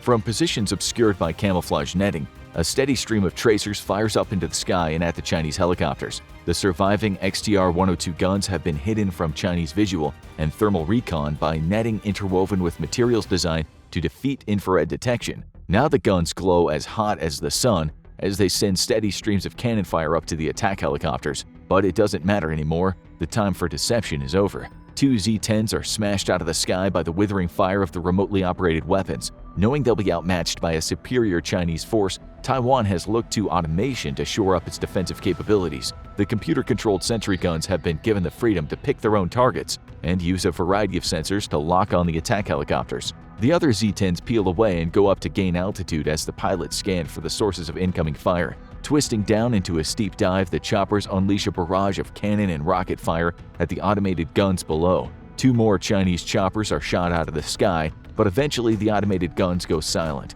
The path for the dozen Z-20s, each carrying 15 troops, is open, and minutes later the first of the air assault choppers cross the surf line at just a few feet over the watertop height. The helicopters are met by a wall of ground-to-air missiles fired by the Taiwanese defenders on the ground, but under withering fire the air assault is over in less than an hour. China has seized both Weikyu Islands in an opening gambit for forced reunification of Taiwan.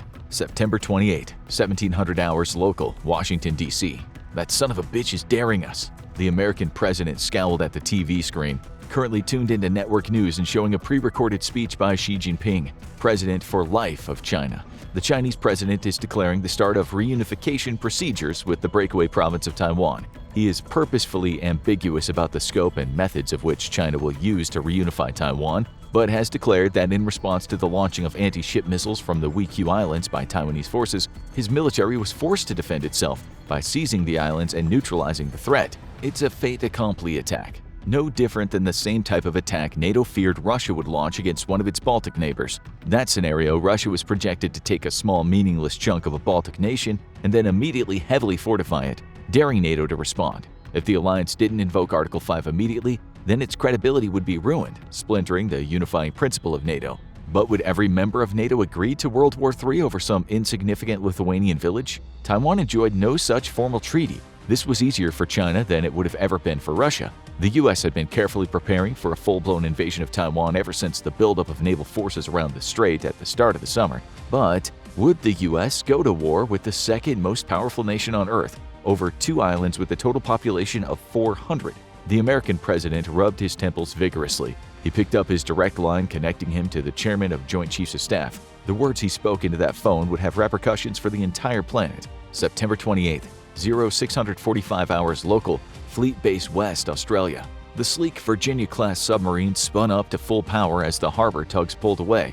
The HMAS Crawford was one of two nuclear-powered submarines built by the Americans and gifted to Australia to tide the nation over until its own nuclear submarine program reached maturity in the mid-2030s. 5 minutes later, the black hull was slipping beneath the waves as she steamed away from friendly shores and into harm's way. She carried only conventional weapons, 12 Tomahawk cruise missiles in her two vertical launch systems located about halfway down her spine, and 25 Mark 48 80 CAP torpedoes to launch from her forward tubes. Just one of those torpedoes had a good chance of crippling a Chinese cruiser, two would sink it. Her course was due north, where she'd join a wolf pack of American attack submarines north of the Philippines. Her captain and the crew hoped this was merely posturing, but all feared the worst. October 2nd, 1735 hours local, Ronald Reagan Carrier Strike Group, West Pacific, classified. The captain of the Ronald Reagan watched the navigation display like a hawk, scarcely taking his eyes off the blue lozenge-shaped digital marker that represented the Reagan and her accompanying escort warships. The American supercarrier represented one of the greatest concentrations of military power on Earth. There were two others like it already in theater. The USS Nimitz was on patrol just east of the Philippines, and the George H.W. Bush had been reassigned to Pacific Command the moment that China began to draw up forces for a projected invasion of Taiwan, and its escorts loitered off the Japanese coast on the other side of the Japanese mainland from the USS America. 3 carrier strike groups and 1 expeditionary strike group. Washington was sending a very strong message to Beijing. As the captain watched the blue digital icon of the Reagan approach an elliptical boundary superimposed onto the navigation display, he figured it was time for the Chinese to send their own response. Pixel by pixel, the blue lozenge on the screen slowly neared the brown elliptical boundary that cut across the screen, zooming the display in so that it now showed the Reagan's position in terms of individual kilometers instead of tens of them. He held his breath as the icon neared the brown boundary at a snail's pace, and then crossed it. Despite himself, he let out a heavy sigh, slightly embarrassed at the noise it caused in the packed CIC. Sure, everyone had been holding their breath, but he was the captain. He was supposed to remain steadfast, not sound like a relieved schoolgirl that, "Sir, we're getting priority flash from Eglin. They've got thermal plumes from multiple sites near Alexazuoki. The junior officer working the ship's highly sophisticated communications gear looked as pale as a ghost. So, China had responded. The captain only hoped he looked a little more composed than his subordinate. He took a moment to compose himself before speaking. This was a shooting war now. Anything from the Hummers? Negative, sir. It's probably not us, but keep them looking. Flank speed, yeoman. The helmsman, a yeoman third class, eyed her confirmation to his order. Despite the massive size of the ship, he swore he could feel it lurch a little bit as the reactor output was increased dramatically, and the supercarrier picked up appreciable speed. The top speed of a U.S. supercarrier was classified, and the Reagan was now hitting those speeds. Despite being a fraction of her tonnage, the escort vessels would struggle to keep up. The ship would go in a zigzag pattern at flank speed, with her escorts doing their best to catch up and remain in formation. The maneuver was meant to throw off incoming ballistic missiles, China's famous carrier killers. But to kill a carrier far out at sea, China needed to be able to detect it first, identify, and then track her. Over-the-horizon radar was good for detecting large ships like the Reagan, and China had come a long way in this capacity in the last 20 years. However, they offered too little in terms of identifying or tracking vessels. The IDing was up to satellites in space, who would easily image the big carrier in both visual and thermal spectrum. Satellites whizzed by too fast for a good track, though, especially given the missile's long flight time from launch to impact. That's why the Chinese had to use other methods to track the Reagan this far out at sea, and the only possible solution was a low observable long-range drone. Here too, China had made great strides. If they didn't find that drone and kill it, the world would finally see just how good the escort's SM-6 Fleet Ballistic Defense Missile really were. His combat air patrol was already on the hunt, assisted by 2 Hummers, E-2 Hawkeyes airborne early warning aircraft. Their powerful radar swept the skies in 360 degrees for hundreds of kilometers around the carrier, able to detect conventional aircraft long before they could even come within range of firing standoff weapons. Low observable or stealthy aircraft, however, were a different matter altogether. The Reagan had been prepared for this possibility and had sent up 2 combat air patrols, one northwest and one southwest of the carrier. The AESA radars were powerful, better than anything the Chinese had in their fighter inventory, but the Hawkeyes were the real quarterbacks in the sky. Without them, they'd have no chance of finding the drone potentially feeding targeting data to the incoming ballistic missiles. Sir Eglin affirms trajectory. They've got multiple other launches, but this batch is coming for us. The captain swallowed hard. Everyone knew this was a possibility. China could ill afford to allow 3 American carrier strike groups in its backyard if it was going to take Taiwan, and America had worked for the better part of 2 decades at defeating the threat that ballistic missiles posed to its fleet. Now it was up to the various links in the chain to do their job and destroy the enemy's own kill chain. He was confident that even now U.S. space assets and cyber warfare units were on the offensive, jamming, disrupting, and even sabotaging Chinese space-based surveillance networks. He was confident that the Chinese were doing the same right back at the Americans. The first shots of World War III had been both in the physical and cyber world. Minutes ticked by. The discomforting thoughts of dozens of tons of high explosives hurtling through low orbit straight at his ship weighing heavily on the captain's mind. His aircraft and ships blasted surrounding airspace for hundreds of miles with all manner of electronic noise, trying desperately to find the drone guiding Chinese missiles to their targets. The EM radiation alone was lighting up like a spotlight in the darkness, but it was necessary to spot the stealthy drone. Eagle 2-4 has a bogey at Angels 20, Dagger flight already on its heading. The commander of the strike group's air defenses had already confirmed good track on incoming ballistics. The captain checked his watch. They should be breaking back into the atmosphere in a few minutes, with the group's SM-6s being fired in volleys just before to hopefully intercept right inside the atmosphere. It was like hitting a bullet with a bullet. A dicey proposition in the best of conditions. Spotting the Chinese drone and destroying it would greatly improve their odds of survival. 150 miles away and thousands of feet up, 4 F-35s put on full afterburners as they raced toward the target sent to them by the Hawkeye. Their own radars were only now starting to pick up the bogey track, but they'd have to get closer before they could acquire a targeting solution. Speed was time, and time meant they might have a ship to come back to instead of having to ditch into the Pacific. A minute later, 2 AIM-120 long-range air-to-air missiles were on their way at supersonic speeds. The drone didn't even bother taking evasive actions. It was blown out of the sky, and the critical data link to the incoming ballistic missiles was broken.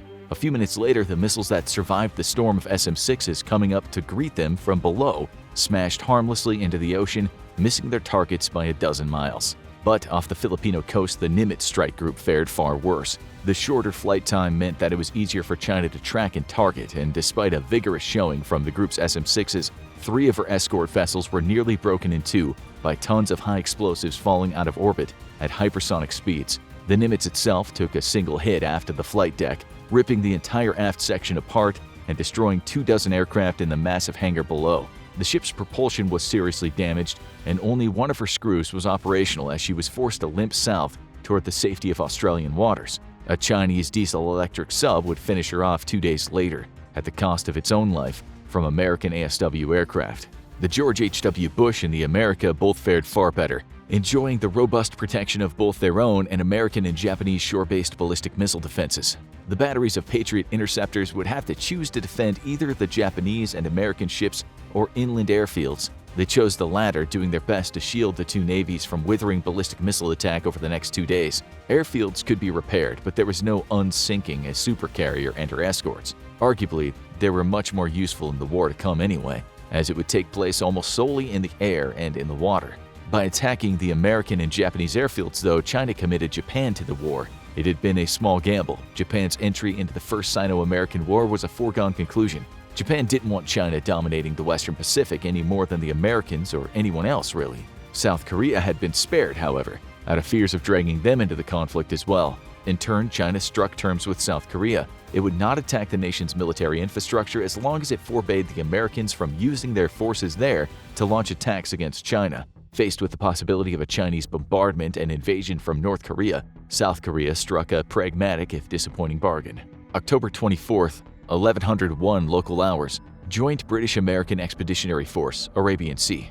The Chinese attack on Diego Garcia had been a complete surprise to the Americans and their British allies, who had thrown themselves wholeheartedly into the war on the side of the Americans. China had managed to slip several long-range ballistic missiles into its naval base at Djibouti, the entire launch assembly miniaturized and disguised as cargo containers. It had only taken hours to move them into position and send a small volley at the joint British-American base on the small atoll of Diego Garcia. The base had weathered a far less intense attack than, say, Guam, which had been hammered with dozens of missile strikes. Its Patriot batteries had done a fair bit of work in conjunction with U.S. ships and knocked half of the incoming missiles out, but the rest had wrecked the runways, fuel storage, and hangars housing aircraft. The damage was immense, and it would take months to bring Guam back online.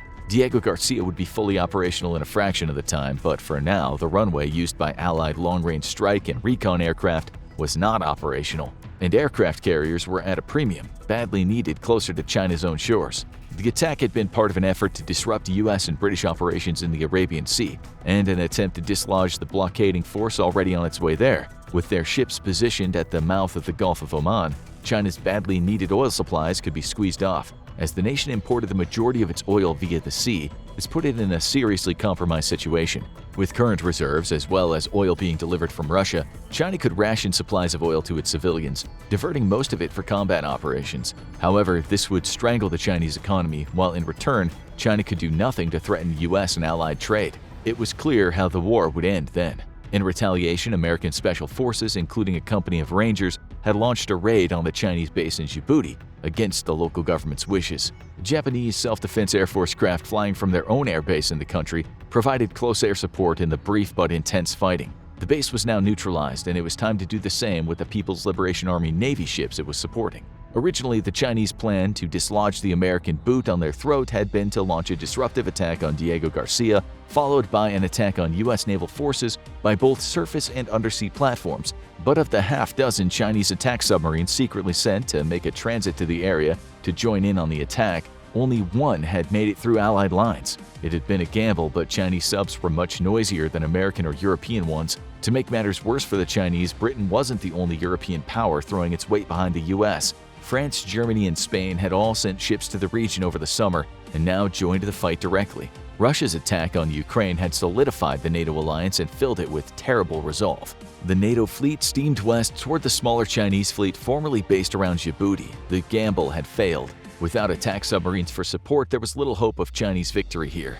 AWACS aircraft spotted the enemy fleet hundreds of kilometers away, feeding targeting data to friendly forces. At a range of 300 nautical miles, the American ships fired first, loosing a volley of AGM-158C LRASM. These long-range anti-ship missiles had recently been upgraded with the ability to be launched from U.S. Navy vertical launch cell systems on the decks of its warships, where before they could only be carried by combat aircraft. Fired in volleys, each missile carries a 1,000-pound warhead and flies to 25,000 feet. Their sophisticated sensor suite allows each missile to sniff out the electromagnetic and thermal signature of enemy ships and verify what the missile sees with an onboard library of known enemy vessels. Thus, the smart missiles avoid hitting friendly or neutral targets. Networked together, they can even designate targets in flight, so missiles don't double up or triple up on a single target unless necessary. All these capabilities, however, are a backup to its onboard data link, so if severed, the missile can still track ID and prosecute the target. Once within 100 miles of their target, the volley of LRASMs plunge toward the ocean, skimming over the top of the waves. This allows them to slip under the defensive radars until they get to within a few dozen miles of their target. The harpoons used by the rest of the US ships and their allies would have been spotted on Chinese radar long ago, but the LRASM stealth quality allow it to get within 24 miles before air defense radars sniff them out. Immediately, the Chinese vessels fire off waves of interceptors, but fire control radars have difficulty locking on to the jet-black American missiles. The first wave of interceptors miss their targets and auto-detonate harmlessly over the ocean. The second volley of interceptors managed to destroy a few of the incoming missiles. There isn't time for a third volley. Perhaps if the Chinese enjoyed the support of an AWACS platform, they could have detected the American missiles earlier and had more engagement time with more accurate tracking. But without it, the ships are forced to rely on their own systems, limited by radar horizons and minimum tracking altitudes. Chinese Sea Whiz cannons roar to life as the air fills with thousands of supersonic tungsten rounds. The tracers make each stream of Sea Whiz fire look like an arcing laser that sweeps across the sky. More LRASMs are shredded by cannon fire, but now, under 2 miles of their targets, the black missiles suddenly pop up to gain altitude for a top attack profile that'll see them smashing into the enemy ships from above. The fleet's entire Sea Whiz systems are filling the sky with fire, knocking more missiles out of the air. But it's not enough. With thunderous roars, the 1,000-pound warheads smash into Chinese ships, punching through the top of each ship and detonating inside of them for maximum damage. Only half of the LRASM volley made it through the gamut of air defense, but the 1,000-pound warheads are devastating. To make matters worse, within half an hour, the Allied fleet will be in range of traditional Harpoon missiles, which they carry in the dozens. With a significant amount of their missile defense interceptors and Sea Whiz ammunition depleted already, there's little hope for the small Chinese fleet to hold off the onslaught to come. And even less hope that China can maintain its vital trade artery to the Middle Eastern oil. In the end, it'll matter little if Chinese forces manage to successfully land on Taiwan, an ongoing campaign that has already seen Chinese casualties in the thousands. The island has been turned into a veritable fortress with one goal in mind: hang on long enough for the Allied fleets to starve China into submission. With the Gulf of Oman plugged, Allied air power will now work to destroy the People's Liberation Army Air Force and sweep it from the skies of Taiwan, while submarines whittle away the planned ships. Taiwan will bear a heavy cost, but in the end, strangled off from its badly needed oil imports, World War III only ends one way. On February 24, 2022, Russian President Vladimir Putin sought to make his mark on Russian history by restoring Ukraine to a puppet state and pushing NATO back and away from its borders. Instead, President Putin will go down in history as the man who made NATO great again and even added additional countries to its roster. But why is Russia so scared of Finland and Sweden joining NATO? The Russian invasion of Ukraine was provoked in large part by the nation's refusal to submit to the Kremlin authority. After a presidential coup in 2014, Ukraine looked like it was on a path to join the West and leave Russia behind. Enshrined in its constitution was an amendment that Ukraine would pursue NATO membership as a matter of highest priority, and work began on meeting the requirements for entry into the alliance. For Russia's President Vladimir Putin, this was beyond unacceptable. Historically, Russia has suffered greatly from European invaders, ranging from the French during the Napoleonic Wars to the Germans in both World Wars. After the Second World War, though, Eastern Europe was severely weakened, and an opportunity opened up for the Soviet Union to expand its sphere of influence all the way to Germany itself. This wasn't just a power grab, though. It was a matter of vital national security for the Russians. By creating a slew of client states across Eastern Europe, the Soviet Union had in essence created a buffer between itself and Western Europe. Now any invasion could be met outside of native territory, saving the lives of millions of Russian citizens and preserving the economy of the nation. A buffer between itself and a potential invader is especially important because Russia's strategic position in Europe is extremely weak. The nation sits at the eastern end of the Great European Plain, a vast stretch of flat territory that is impossible to defend. Historically, Russian forces have struggled to hold off invaders coming from its west, as the landscape offers few natural defensive features, and with the advent of modern high-speed warfare, the strategic picture only grew grimmer for the Russians. During World War II, the only thing slowing the German advances was sheer grit and determination from the Russian defenders, who tried to choke the mighty German war machine by throwing hordes of men at it. After the collapse of the Soviet Union, freed former client states like Lithuania, Latvia, and Estonia were all quick to pursue NATO membership. For them, it was a matter of national survival. The Soviet Union might have collapsed, but nobody was foolish enough to think that the new Russian Federation had simply given up on its desire to control Eastern Europe. For existing NATO members, though, the consideration was a difficult one. Technically, the three Baltic states offer very little to the alliance and are more of a liability than an asset, except in one very important regard: their location on Russia's flank. Adopting the three Baltic countries into NATO now opened up a wide front on the Russian northwestern flank, which threw Russia's force disposition wildly off balance. For decades, NATO had contended with very real possibilities that, in case of a war, they would be unable to stop a concentrated attack across the infamous Fulda Gap in Germany, with Norway offering no opportunity for NATO to seriously threaten the Soviet Union from its tiny border with the Union. The Soviets were able to concentrate the bulk of their firepower in East Germany for a decisive and brutal attack straight into the heart of NATO. After the adoption of Estonia, Latvia, and Lithuania into NATO, however, the alliance now could threaten Russia right on its own doorstep, across a very wide front, and this forced the new Russian Federation to more widely disperse its forces. To add to Russia's problems, the terrain across the Baltic front is very poorly suited for defensive operations, requiring even more troops to secure its border in the region. Now Russia's strategic position was greatly weakened, as it was forced to disperse its forces across numerous probable engagement areas. It also put the military enclave of Kaliningrad in serious jeopardy, as NATO could threaten it from the south through Poland and from the north through Lithuania. Finally, it severely weakened Russia's position in the Baltic Sea, as NATO ships had friendly ports across the eastern side of the Baltic Sea and could easily bottleneck the Russian fleet, much like the British did the Germans in both world wars. The balance of power in Europe had been irrevocably thrown askew, and now favored the NATO alliance in case of a war. The addition of Ukraine would have been an unmitigated disaster, as now Russia would be flanked by NATO both to the northwest and the south, with Moscow just a few hundred miles in either direction for hostile forces. Even more importantly, Ukraine's ascension to NATO would have given the alliance complete and unmitigated control over the Black Sea, shutting Russian Black Sea ports off from the world and giving the alliance incredible control over the sea routes that Russia relies on for both imports and exports. The military invasion of Ukraine has, for now at least, put a stop to Ukraine's joining of either the EU or NATO, but in response, Sweden and Finland, two nations that have remained staunchly neutral, are now in very serious discussions about joining the alliance. In fact, by the time you watch this video, they may have already expressed publicly their desire to do so. Finland has a troubled history with Russia. During World War II, the Soviet Union invading Finland under the auspices of increasing security for the important seaport of St. Petersburg. At first, Stalin gave the Finns an ultimatum: grant us several dozen miles of border territory so we can ensure the security of St. Petersburg, then named Leningrad. In exchange, the Soviets would grant Finland several miles of completely useless territory along the northern border. Finland naturally refused, and Stalin used this as an excuse for war. Historians debate whether Stalin ever meant to fully capture Finland or not, though the evidence is strong that he did, given that he enacted a puppet Finnish communist government in occupied territories. Plus, the Molotov-Ribbentrop Pact with Germany meant the Soviets didn't need to fear German intervention nor a possible German threat from the south, freeing them up for a full invasion of Finland.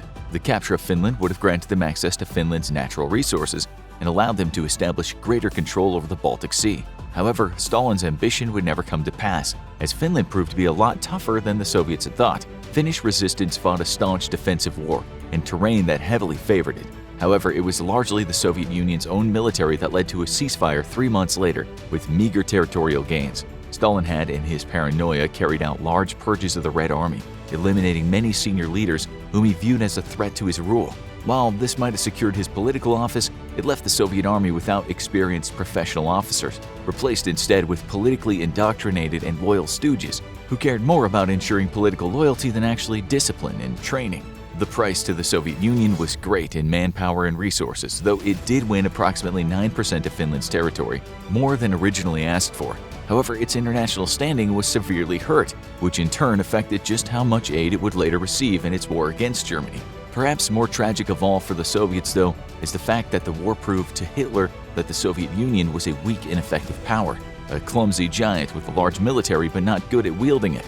This convinced Hitler that invading the Soviet Union was possible after all, even while at war with the Western Allies, and would cost the Soviets millions of lives. Given its history with the Soviets, Finland remained neutral throughout the Cold War and sought instead to appease Moscow by establishing bilateral relations. While it cooperated with NATO forces and international missions, it did not wish to join the alliance for fear of provoking its next-door neighbor. Sweden likewise had maintained a policy of cooperation but neutrality with the West, believing it to be safer to remain neutral than potentially provoke a Russian retaliation.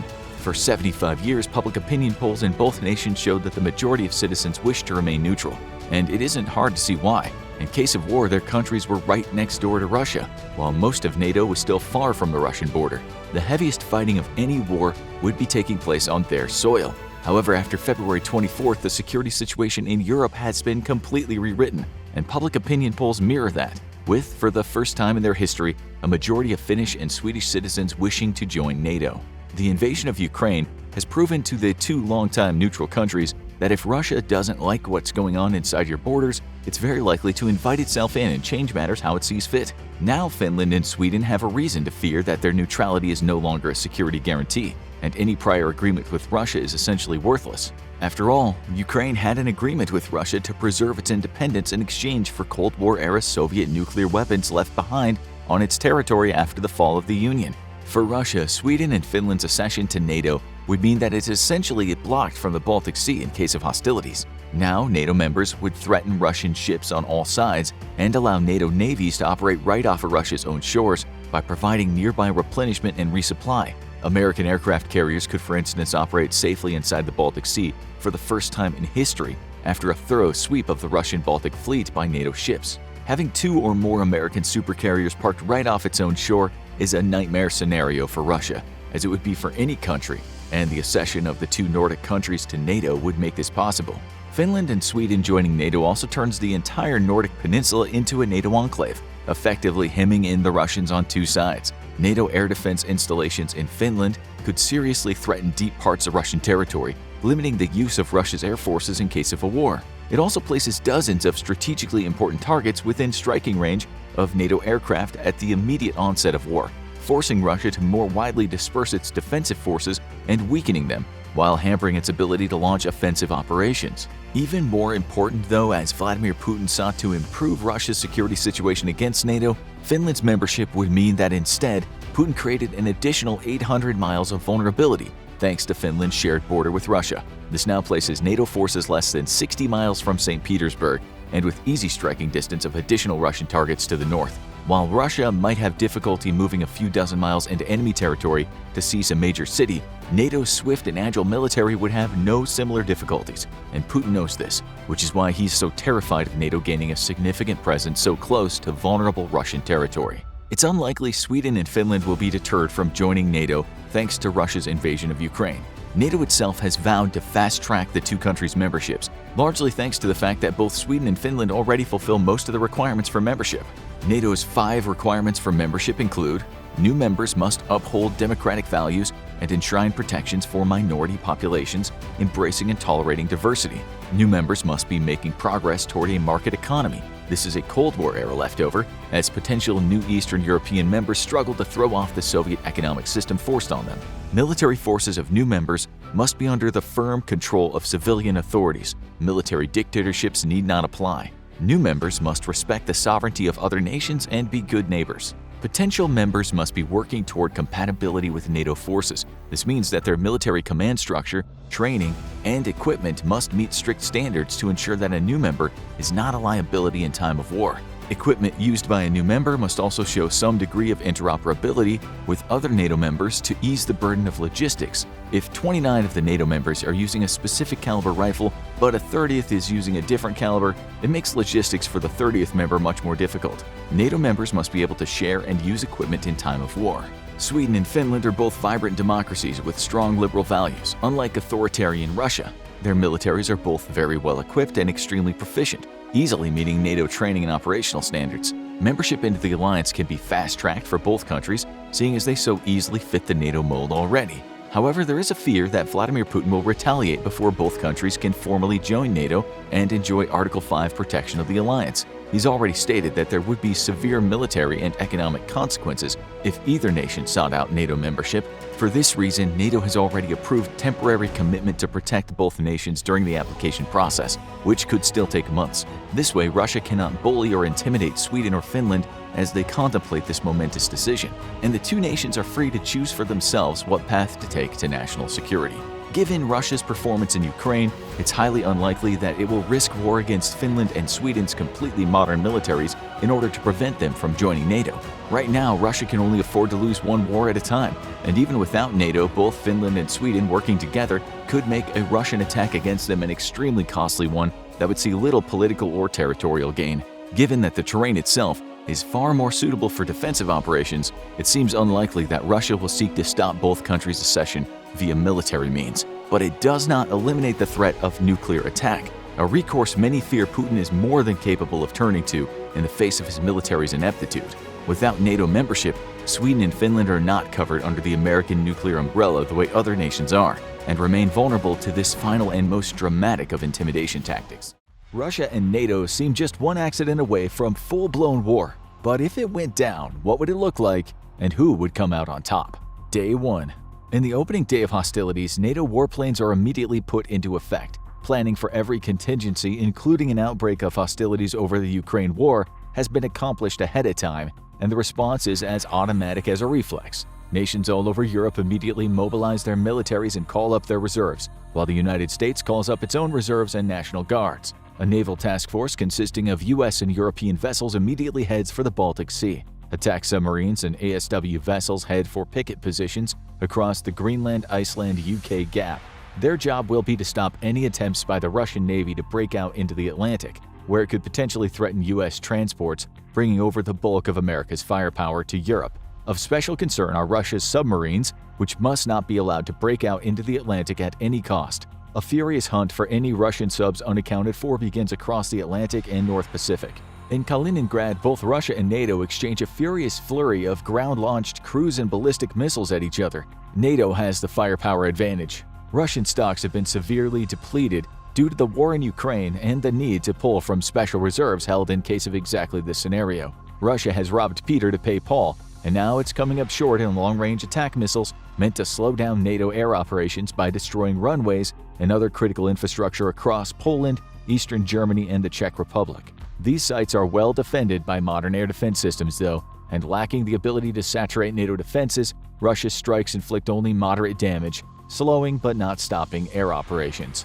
Of greater effectiveness is attacks into the Baltic NATO members, destroying ports and other coastal infrastructure. Russia is attempting to prevent NATO forces from landing in the Baltics and threatening it directly. A massive air attack escorted by MiGs devastates multiple security fortifications across Russia's land border with the Baltic states. Follow-on strikes hit at each country's military command and control networks. NATO is always hard-pressed to defend the Baltics in case of a war with Russia, and because the surprise attack left little time to deploy aircraft to defend the skies of the Baltic states, the Russian attack is largely successful. Russian troops stationed along the border immediately roll into Lithuania, Estonia, and Latvia in 3 separate thrusts toward each nation's capital. They only have a few days to secure the Baltics before NATO firepower beats it back. There's a quiet but tense peace in the north as NATO's newest member is poised to join the fighting. Not wanting to open up an even bigger front for the already overextended Russian army, Putin tells his troops to dig in near the Finnish border. He knows it would be impossible to win a war against NATO if he opened up another front line. Leaving a token defense force while focusing the rest of the army's efforts in the south is the best option for the crazy dictator. For now, neither side dares to cross the border, so a sort of truce remains in effect. Sweden, however, has the luxury of time and distance. A NATO aspirant, Sweden knows exactly which way the wind is blowing in this war and throws its support behind NATO. Its navy begins the hunt for Russian subs, knowing that Russian air power is tied up in the assault on the Baltic states and largely unable to threaten it. Week 2. NATO has every advantage against Russia, but many of its European members experience readiness issues. An air campaign against Russian air defense networks, radar installations, command and control nodes, and other vital security infrastructure has been slow to manifest. But once it does, Russia is immediately put into the defensive. Wild Weasel combat aircraft fly into the teeth of Russian air defenses. Specially modified and equipped with special-purpose weapons, these daring pilots are trained to destroy enemy radars and air defense batteries. These must be suppressed before the bulk of NATO air power can do its job. Russia, though, has an extremely dense air defense network, and the job will take time. This means that in the Baltics, Russia currently has the advantage, as its troops push ever closer toward the Baltic capitals. However, daring raids from multiple NATO carriers in the Baltics and the activation of NATO's Rapid Response Force have slowed the Russian assault to a crawl. NATO forces only number the thousands versus Russia's tens of thousands, but many of these Russian troops are either conscripts or on rotation out of Ukraine. Though combat veterans, they still suffer from war weariness, poor training, and bad doctrine. This is a force multiplier for NATO defenders, who are better trained and equipped and are supported by combat vehicles more capable than their Russian counterparts. But the Russian Baltic thrust has been slowed, not stopped, and realistically, no NATO member has any great hope that the Baltics can truly be defended. It'll take weeks to assemble and transport large amounts of firepower into ports still under Russian attack. Week 3. Deep penetration strikes by the American B-2 bombers flying over the North Pole inflict catastrophic damage to Russian oil infrastructure in the Far East and the Urals. Submarine-launched cruise missiles add to the destruction of all important oil refineries, processing centers, and distribution networks. This sends a cold chill down the backs of Russian leadership, as these could just have easily been nuclear attacks. Despite dense air defense networks, only a single B-2 bomber is destroyed so far in the ongoing campaign. In the Pacific, the Russian fleet is bottled up in the Kamchatka Peninsula, under threat of destruction thanks to an American carrier strike group. With shore-based Granite anti-ship missile batteries, the fleet is kept safely out of range of American vessels. The Granite missile features a 1-ton warhead, and though it might be old, it's still a capable and deadly threat to even America's big capital ships, the supercarriers. But Russia is unprepared for an air attack featuring America's newest anti-ship missile. The LRASM features a 1,000-pound warhead in a sleek body made of stealthy material. The missiles are launched from B-52s taking off from Japanese airfields at a range of over 230 miles and uses GPS and data links to guide themselves to their targets. However, on approach, the missiles go quiet and rely on their onboard artificial intelligence to plot an attack route, diving to just a few feet over the wavetops. Russian air defense radar detects them at a few dozen miles out, but they have less than 40 seconds to respond. Russian ships fire off volleys of interceptors as the LRASM's electronic brain scan the Russian ships and use image recognition software to identify each individual warship. Speaking to each other, the missiles assign their own targets as they scream in at 600 miles an hour.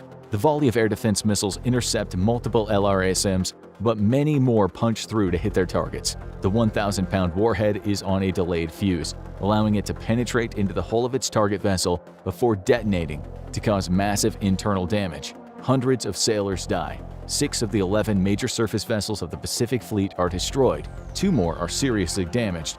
The Slava-class cruiser Varyag, flagship of the Pacific Fleet, has been targeted with great prejudice. In Europe, NATO forces are forced to pull out of the Baltics. With the Finnish front at a standstill, the Baltics were always undefendable. Kaliningrad stands in the way of NATO reinforcement, and the enclave is heavily militarized. NATO has long ago established air supremacy over Kaliningrad, but it was a difficult fight that cost the alliance dozens of attack aircraft. A ground offensive will finally begin soon, though, as NATO European firepower is massing in eastern Germany and Poland. Forces from Britain, Spain, France, Germany, and Poland will be the vanguard of this attack. Turkey leads an air and naval effort to destroy the Russian Black Sea Fleet and attack Russian positions in Crimea. NATO's other members prepare themselves for a reinforcing push into Ukraine, where they'll link up with Ukraine's defenders and push east and south into Crimea itself. Despite Russia invading NATO territory directly, most of NATO's leadership agrees that a push into Russia itself is unacceptable, and it could be a provocation to use nuclear weapons. Week 4. NATO Special Forces unleash a campaign of sabotage inside Russia, bringing down railway bridges, destroying tracks, and setting ablaze important industrial and commercial targets. Taking a cue from Ukraine, NATO SOF wages a guerrilla campaign inside Russia itself, striking hard and fast, then melting back into the population. For its part, Russia has unleashed its own campaign of sabotage, but because of efforts in Ukraine, it's severely limited in scope. A plan to disrupt NATO operations with huge numbers of Spetsnaz agents all across Europe only results in small numbers of successful operations with minimal impact on NATO's ability to coordinate or move forces. Russian air defenses have been attrited considerably all across its western flank. With unchallenged air supremacy, Russian forces in Kaliningrad are routed and destroyed as the German-led offensive smashes Russian defenses. Using weapons such as smart cluster munitions, able to select their own targets and attack them from above, NATO aircraft bring a level of destruction to Russian forces not seen since Desert Storm. NATO air losses are significant, but blunted considerably by the widespread use of stealth aircraft such as the F-35, which lead the air campaign. With their ability to network with other friendly planes, F-35s are able to get deeper into Russian air defense networks and then direct weapons launched by non-stealthy planes to their targets. Russia's air force is swept out of the sky. The only real challenge to NATO is Russia's ground-based air defenses, which must be hunted down and eliminated one by one.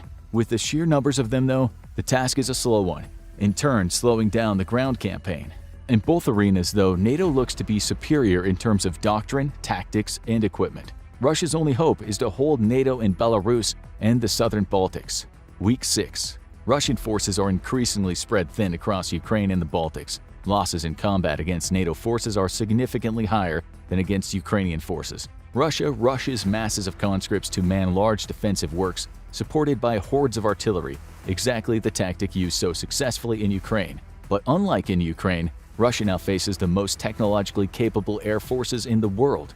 American Wild Weasel aircraft systematically hunt down and eliminate enemy air defenses, allowing for aligned ground attack aircraft to swoop down on Russian artillery positions, while F-15s and Typhoons provide air cover. Russian troops, meanwhile, are being pummeled by precision artillery and special munitions launched from NATO bombers designed to destroy infantry in trenches. Every single attack is precise to within a few meters. Even in their trenches, Russian troops are not safe. Just minutes after each bombardment finishes, the rumbling of British Challengers and European Leopards is heard, descending on the defenders like an armored fist. Any Russian tanks stupid enough to try to challenge NATO armor are instead met by attack helicopters or strafed by ground attack aircraft like the vaunted A-10.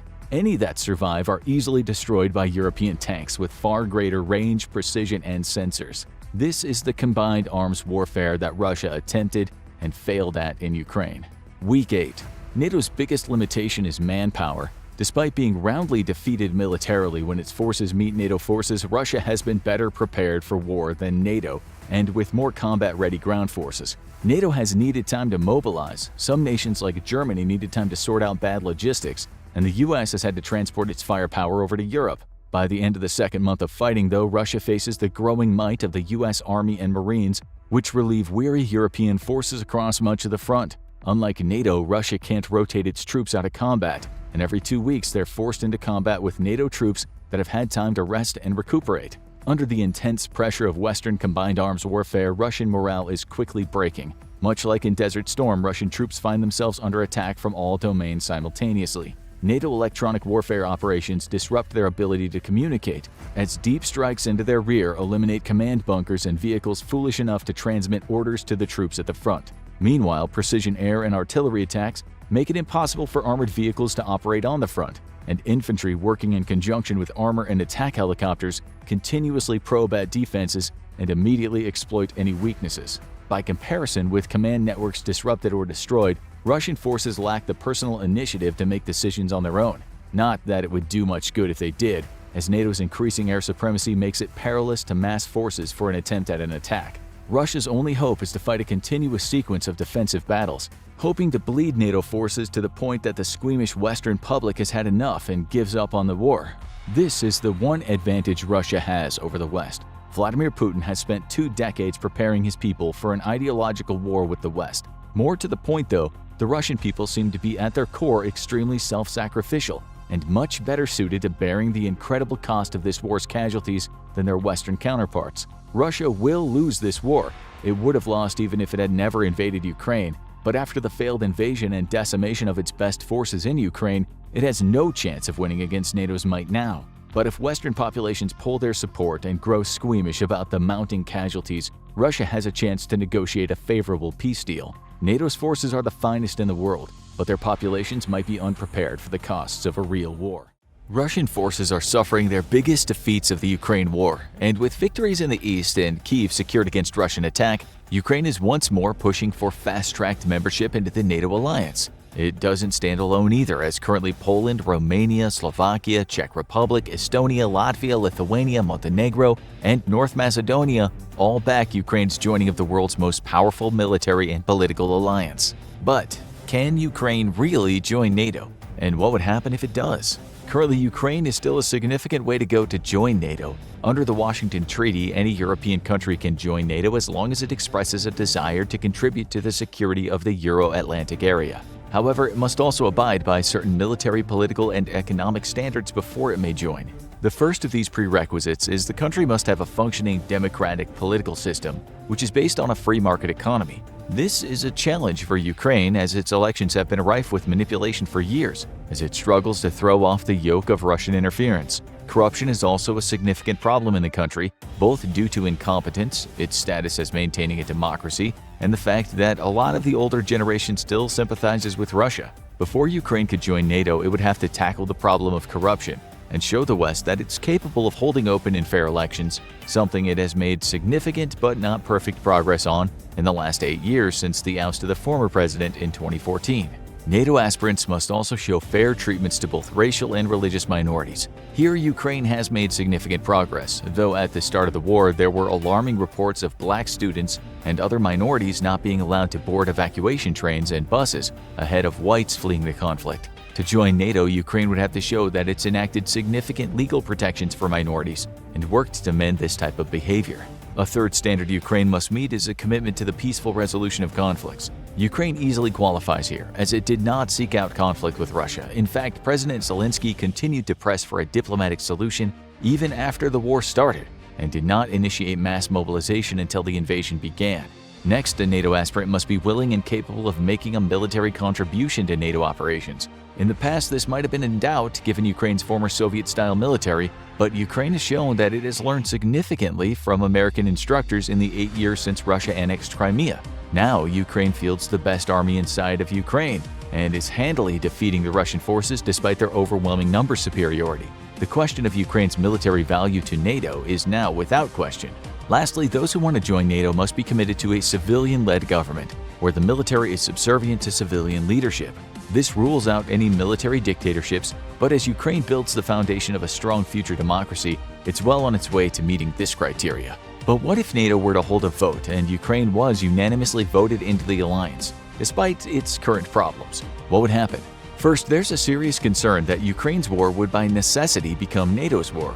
Article 5 of the alliance is the guarantor of European security and states that an attack on one member is an attack on all. This is what has kept Russian aggression at bay since the end of the Cold War, when Vladimir Putin hungrily eyed the breakaway Baltic states, who used to be Soviet republics. While individually the Baltic states could not face the Russian army, attacking them would mean attacking the entirety of the NATO alliance, which Russia wouldn't be able to face.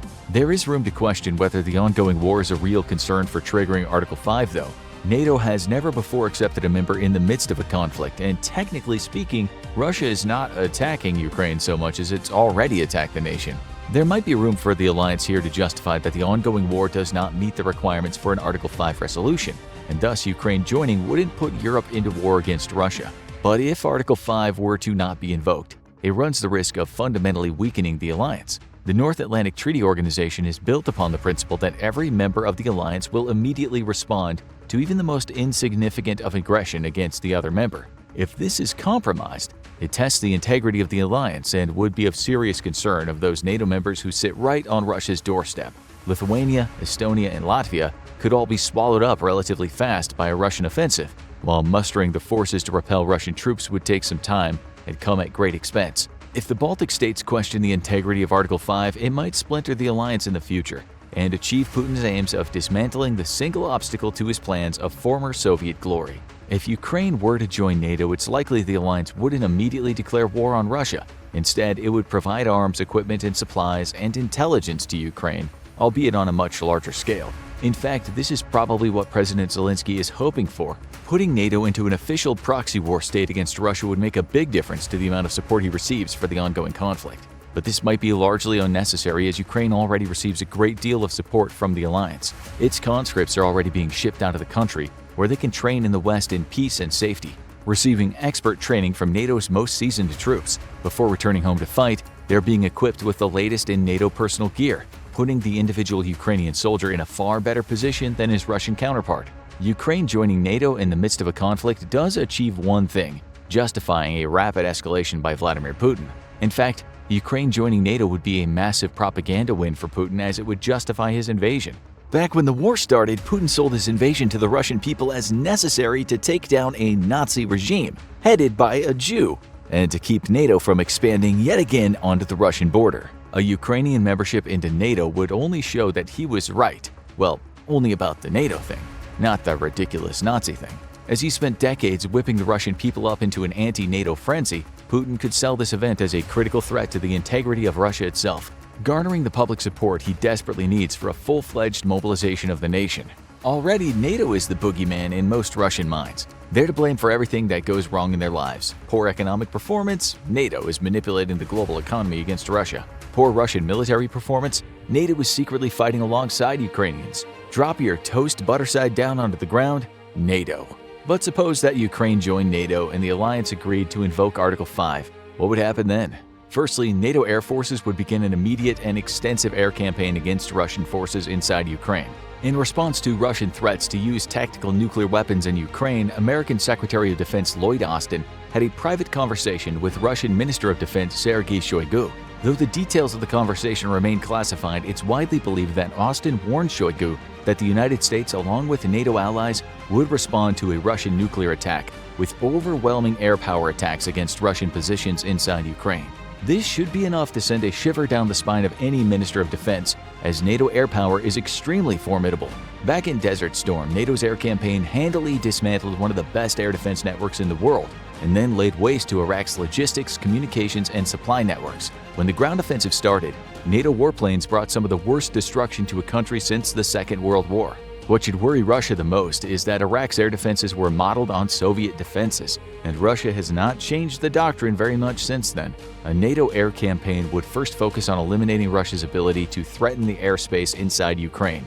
Air and missile attacks would target air defense radars and installations along the Russian border, while the Black Sea is swept clear of the Russian Black Sea Fleet. As evidenced in Ukraine, American HARM, high-speed anti-radiation missiles, are extremely adept at destroying air defense radars. Russia's only protection would be to keep NATO air forces at bay with its own fighters, an extremely dubious proposition given that American air-to-air missiles have greater range than their Russian counterparts. Its planes have better radars, and the spearhead of the attack would almost certainly be stealthy F-35s and F-22s anyway.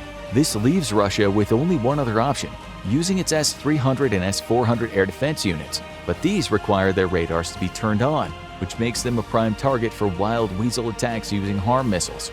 The only thing slowing down the air campaign would be that Russia has initial numerical superiority given that the fighting is taking place on its own doorstep, and it would take time for NATO planes to move to airfields near the action and for logistics networks to be set up. However, the Russian Air Force has been conspicuously absent from the fighting in northeastern Ukraine, a massive red flag that warns something might be fundamentally wrong with the state of Russia's aerospace forces. If Russia can't project air power right across its own border, there's certainly no hope it can protect itself from a concentrated NATO air campaign. Once Russia's ability to threaten Ukraine's airspace is dealt with, a massive bombing campaign would begin against any Russian forces that have not surrendered or retreated yet. Already, the United States has positioned B-52 bombers in England for just such a possibility. The difference between NATO bombing campaigns and Russian ones, though, is that NATO uses almost exclusively smart weapons, giving them lethal precision.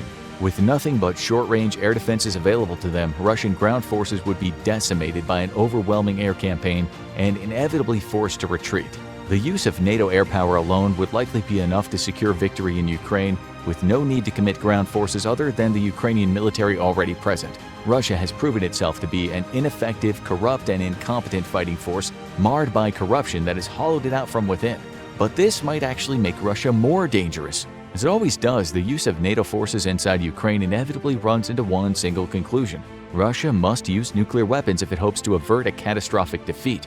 Unless Vladimir Putin is willing to admit that he was wrong and allow himself to become a pariah to be reviled in Russian history for centuries to come, his only recourse for stopping a NATO offensive would be to use nuclear weapons. He has already set the stage for their use by annexing Ukrainian territories. Now, under the guise of defending sovereign Russian territory, Putin has given himself the excuse to use nuclear weapons. Where the conflict goes from there is anyone's guess. But what's sure is that NATO's commitment to the war would only increase, not decrease. If this means more conventional military force or even nuclear, biological, or chemical attacks, however, is anyone's guess. And this is why ultimately many agree that the question of Ukraine's NATO membership needs to be deferred until after the war is over. Ukraine already enjoys many of the benefits of the alliance, especially as it proves it can fight and win against superior Russian forces. Now is the time for NATO to defeat Russia by simply giving Ukraine the tools it needs to do so on its own. And this means heavy and modern equipment such as the Leopard tanks and F-15 Fighting Eagles, not more Cold War hand-me-downs. On February 24, 2022, Russian President Vladimir Putin launched a military campaign that would make him the greatest Russian leader since Peter the Great. His bid to overthrow the Ukrainian government, flip Ukraine back into its former Soviet-era role as a puppet state, and hurl NATO back from Russia's borders would be Putin's master stroke after decades of cunning manipulation. 1 year later, Putin succeeded in being remembered for centuries to come, without any doubt as one of history's most catastrophic leaders. The Russian military has been broken on Ukraine's shield, proving it's nothing more than a paper tiger. Russia is so politically and economically isolated, it has slipped into a vassal state role for the clearly much more powerful China. And NATO's border with Russia has not just doubled, but in years will quadruple, as the entire alliance has affirmed that one day Ukraine will join NATO. At this point, you'd be forgiven for thinking the entire world was one huge simulation of a slapstick comedy. But with Finland's historic ascendance into NATO, how is the new vulnerable member of the alliance going to defend its 832-mile border with its very ornery Russian neighbors? Calling Finland vulnerable to Russian invasion is kind of a misnomer. Finland is armed to the teeth. It's basically the Alabama of Europe, except in Finland a first date typically isn't with a family member. The nation has one of the best militaries in the continent, and with a neighbor like Russia, it's no surprise. While Central and Western Europe were spending decades drunk off the Cold War peace dividend, Finland was sitting shoulder to shoulder with a neighbor that had already invaded it once on extremely flimsy pretenses in the 20th century, and which would threaten to do so again in the ensuing decades. Stop us if you heard this one before. But in 1939, the Soviet Union decided to invade Finland out of fears of its closer alignment with the West and a desire to reconquer provinces that Russia had lost after the collapse of the Russian Empire. To their credit, though, the Soviets at the time had a legitimate concern over German aggression and had at first offered that Finland cede or lease islands in the Gulf of Finland to better protect the approach to Leningrad, today St. Petersburg.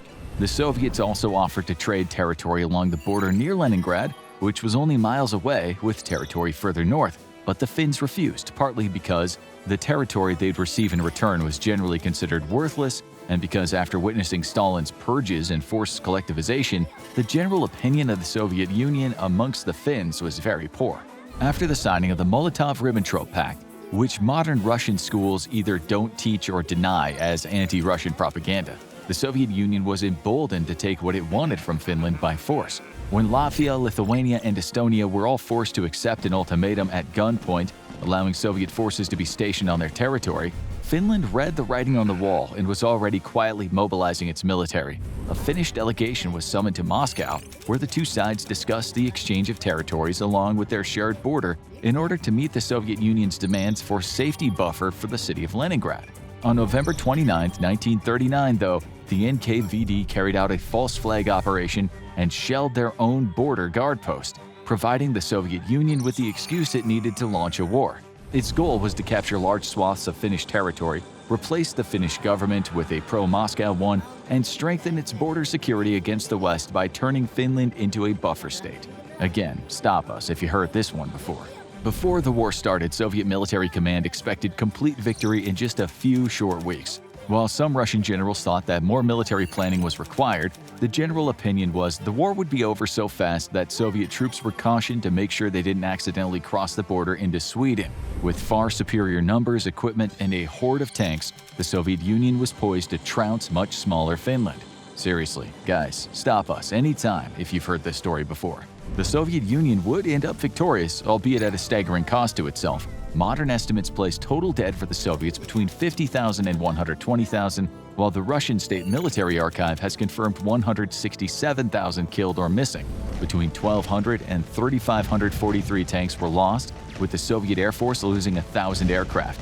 Putin, we mean Stalin, would end up winning large swaths of territory along the border, but the Russian Federation, we mean the Soviet Union's performance in the war was so bad that it lost significant international standing.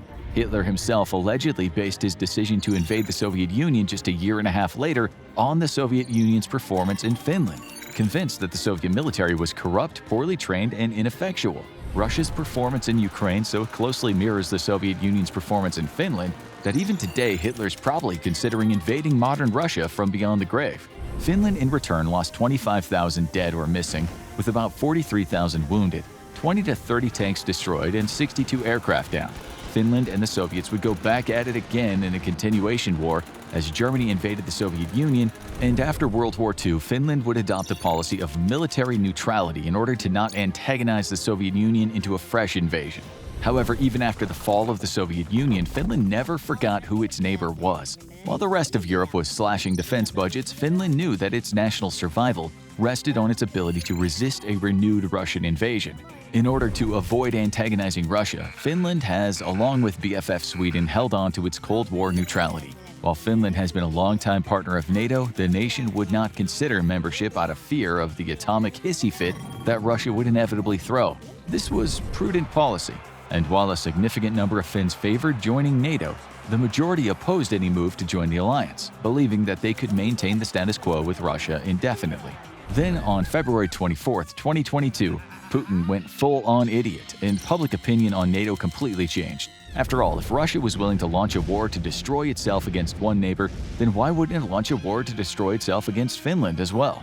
Approval for the country's membership was quickly granted, not least of all because Finland would bring significant muscle to the alliance. And it's that muscle that Finland is planning on using to provide protection from any Russian aggression across its 800-mile border. Finland joining NATO is a strategic disaster for Russia. Not only does this double the length of its border with NATO, but it now places NATO troops and aircraft within striking distance of some of Russia's most important military facilities. From Finland, NATO militaries can strike at least 4 Russian nuclear facilities, and most importantly, at the Russian Northern Fleet HQ in Severomorsk in the Murmansk Oblast, which now lies barely 40 miles from NATO's new northern border. This is one of Russia's most important naval facilities, as the port in nearby Murmansk is one of Russia's few warm water ports, or ports that stay open year-round because the polar jet stream doesn't allow them to freeze during the winter. The Kola Highway, or R21 Highway, is a vital link that connects Murmansk in the Northern Fleet HQ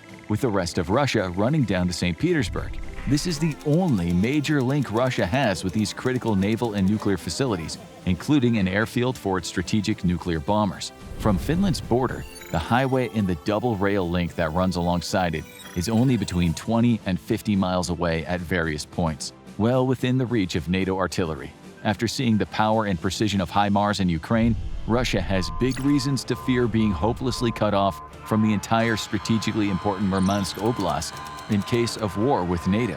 Finland's air bases will also allow NATO to launch rapid strikes into Russia with little to no warning time. In order to avoid completely upsetting Russia, though one wonders why that's even a concern anymore, NATO has promised not to move additional troops into Finland or to greatly expand military infrastructure in the country. However, the fact remains that from existing facilities, NATO aircraft and ground-based long-range artillery like HIMARS, equipped with ATACMS, could strike Russian facilities and airfields while giving little to no warning to Russia, and even less time for a successful intercept. In order to deter these strikes, a cash-strapped Russia would have to basically maintain 24/7 air patrols along this new border with NATO. And from what we've seen in Ukraine, Russia is unlikely to be able to do so. Not only is the Russian Air Force in a budget crisis, but its aircraft are in a maintenance crisis as well, with few experienced maintenance personnel leading to numerous accidents during the Ukraine conflict.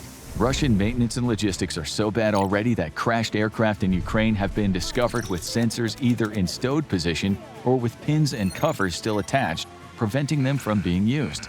To not antagonize Russia, NATO might have promised to not build additional facilities in Finland or move significant forces there, but the truth is Finland doesn't really need much more firepower to seriously threaten Russia on its own. The Baltic countries have famously been seen as a strategic liability for NATO, given their small militaries and proximity to Russia, as well as the great difficulty in reaching them in case of a war with Russia. But Finland is quite the opposite. Finland brings so much firepower to bear, it's basically like Russia gave NATO a free and significant upgrade. The first threat that Finland faces from Russia is not a military one, but rather a manufactured refugee one. Russia has for years been weaponizing refugees in order to try to destabilize Europe. In Syria, it purposefully targeted civilians, both because Russia is an ineffective and morally corrupt military power, but also because it was attempting to create an artificial refugee crisis. Its constant attacks against civilians, including schools and hospitals, were not accidents or simple cruelty, but rather part of the strategy. Unsafe in their own cities, tens of thousands of Syrians fled the country, with most looking to enter Europe.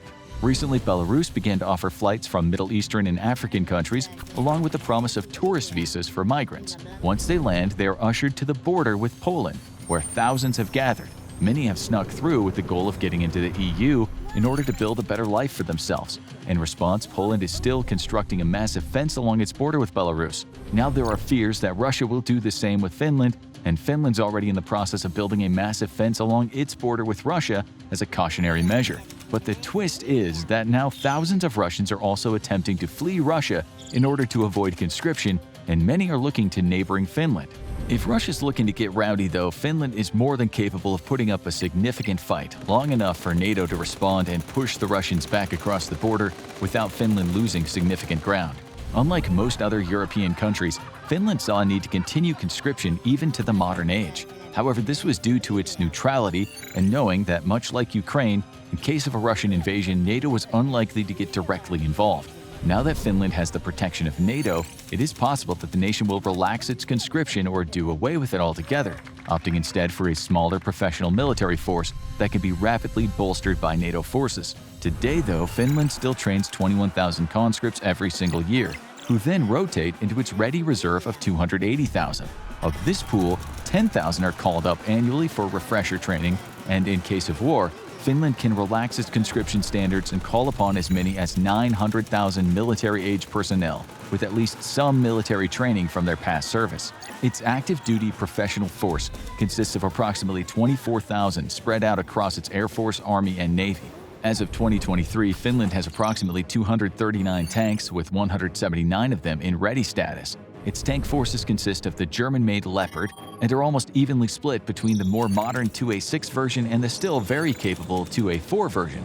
Currently, Finland lacks any mine-clearing Leopards, as they were all donated to Ukraine, but the nation is looking at either purchasing more Leopards in the near future or acquiring the American Abrams going forward. To support its infantry, Finland has a force of 212 infantry fighting vehicles, with half being Swedish-built CV-9030s, and the other half being Soviet BMP-2s, modernized with new cannons, thermal sights, and even multi-spectral camouflage to help them hide from thermal sensors. In the wake of a global part shortage for Soviet-era equipment due to the war in Ukraine, Finland is likely to begin replacing its BMPs with Western-made IFVs, perhaps by acquiring more Swedish-built CV-90s or possibly American Bradleys. The nation operates a significant amount of Soviet-era equipment that it'll soon be looking to replace. This was due to its desire to placate the Soviet Union by opting to purchase military equipment from it during the Cold War over Western equipment. When you're stuck between two superpowers, it's prudent to make the one sitting directly on your border happy. Its ground forces operate approximately 400 armored personnel carriers, or battle taxis, all of Soviet origin. The MTLB makes up the bulk of these APCs and are mostly equipped with heavy machine guns to support infantry. However, a battle taxi's job isn't to provide direct fire support, except in the case of emergency. Rather, it's meant to quickly bring troops to the fight and evacuate casualties. Their much thinner armor over even an infantry fighting vehicle makes them unsuited for lingering on the front lines for too long. However, the Finnish fleet of APCs allows its infantry great mobility, and their track design makes them perfect for rugged Finnish terrain. As Finland's main strategy to fight off a Russian invasion would be to immediately sever highways and other major roadways, tracked vehicles are a matter of necessity for a nation geared to fight an asymmetric defensive war against a far superior power. However, the nation still maintains a significant number of wheeled APCs as well, with nearly 700 domestic-built vehicles. These vehicles can help speed troops to various points on the front or help provide fast recon over roadways or some of Finland's flatter terrain. However, upon arriving at the front, getting troops to the actual fighting is best left to tracked vehicles or its smaller fleet of infantry fighting vehicles. Finland is also equipped with over 400 tracked articulated all-terrain transport vehicles, perfect for wintertime conditions when Finland could expect to be fighting Russia to a crawl along its rugged border. During the Winter War, a significant amount of fighting took place in undeveloped areas as Russia sought to pursue a series of disastrous flanking maneuvers on the Finnish defensive line at a great cost to itself. These tracked vehicles are perfect for resupplying forces in forests and even deep snows, where the only other option would be to physically carry supplies on foot. Where Finland really shines, though, is in its artillery, with one of the largest artillery forces in all of Europe aside from Russia. This is of little surprise, though, given that the nation was facing the prospect of literal hordes of Russian tanks and infantry and could not count on its air force to fly against the Russian aerospace forces and deliver ground fires. With about 650 howitzers, Finland's most numerous gun is the Soviet-built 122 H-63, with 474 in service. It's an old gun, dating back to the 1960s, but artillery is one of the few pieces of military kit that changes little over the years. Improvements in material science can make for more robust tubes, but as Ukraine has proved, even half-a-century-old artillery is deadly. The 122mm H-63 has a maximum range of 9.6 miles or 13.6 miles with rocket-assisted projectiles. However, as Finland integrates with NATO, it'll be looking to replace its artillery stocks with 155mm pieces, the most commonly used NATO artillery piece. This helps simplify logistics and offers increased range and lethality over Finland's current 122mm stockpile. Finland already operates about 170 155mm pieces, upgrades over its Soviet-era stocks. Self-propelled artillery is very important on the modern battlefield, especially against such a massive artillery power as Russia. By being self-propelled, these units can shoot and scoot, loosing a volley of rounds before making a hasty getaway to avoid counter-battery fire. They can also move to unexpected locations to deliver devastating volleys before disappearing again.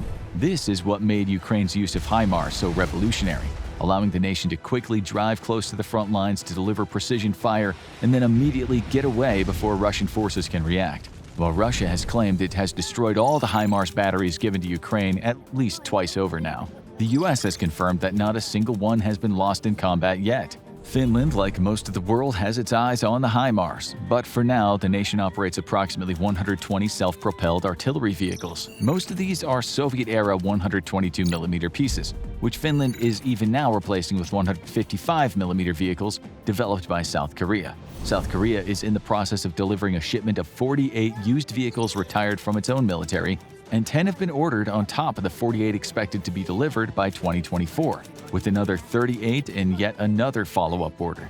The option for an additional 48 is still on the table, allowing Finland to quickly retire dated Soviet-era equipment while growing in lethality.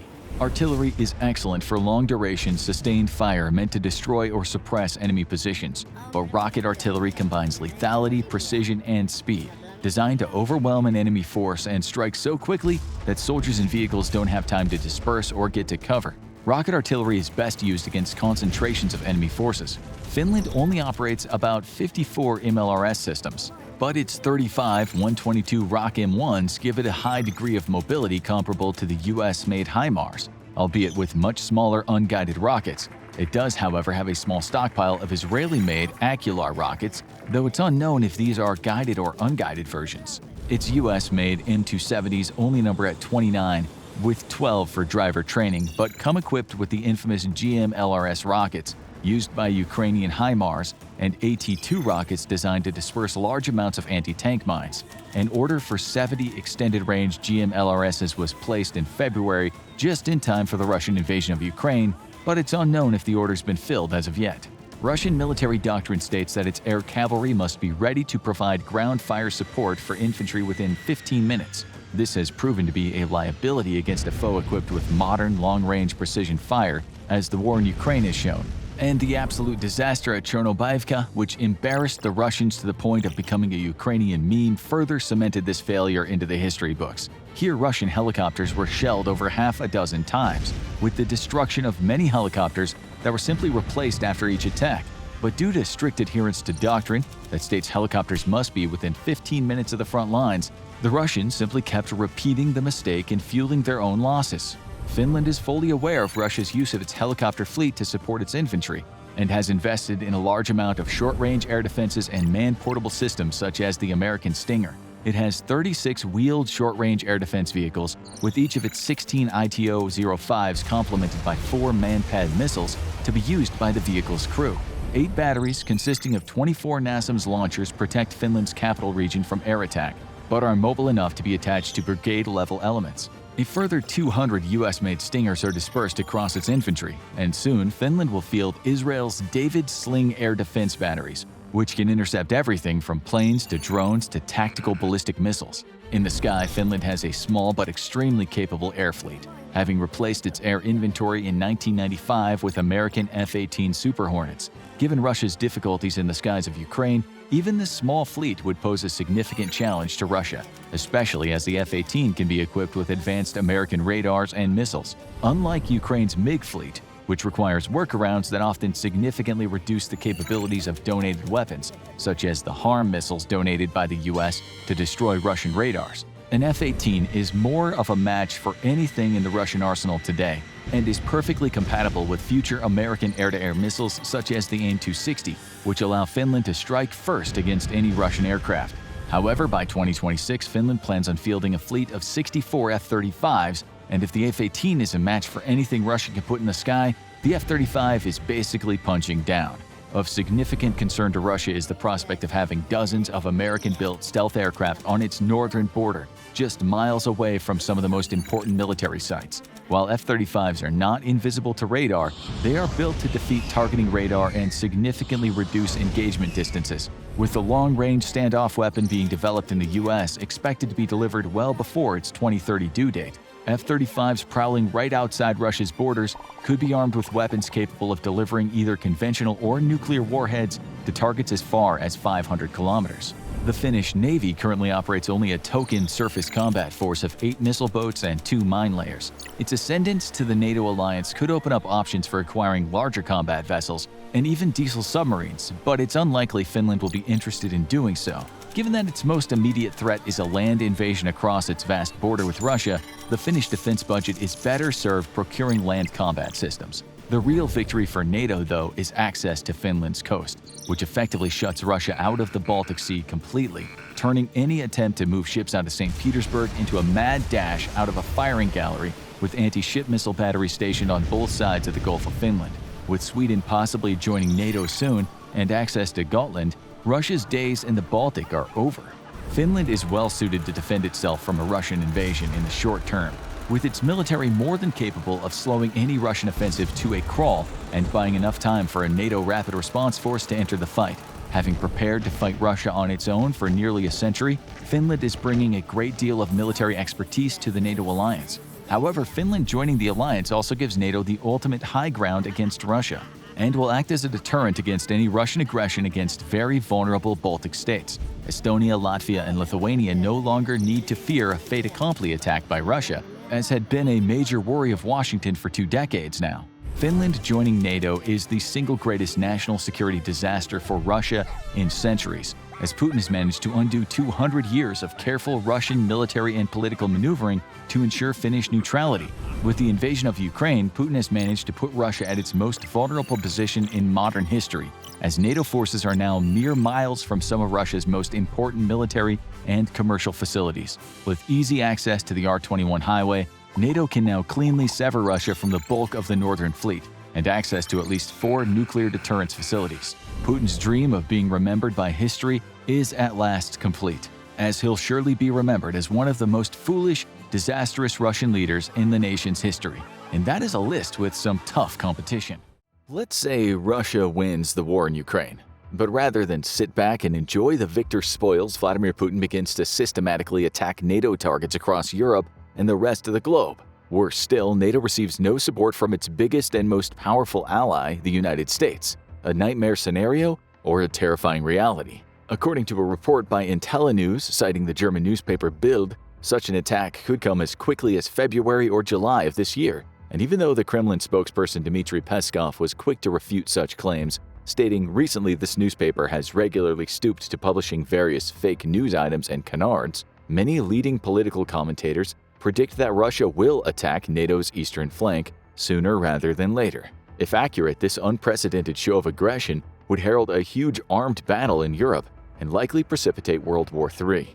However, any invasion wouldn't be confined to just military action. Russia would commence hostilities with cyber attacks and hybrid modern warfare techniques, the likes of which were linked to election interference and destabilization tactics in many leading Western countries in recent years. Primarily in the Baltic states, before launching an attack on Poland's eastern borders. To understand how these predictions have gone from mere scaremongering to genuine concern, we have to rewind the period immediately preceding Russia's attack on Ukraine. We're talking about Putin's repeated warnings to the West regarding NATO expansion into Central and Eastern Europe, and ultimately a new NATO base in Poland.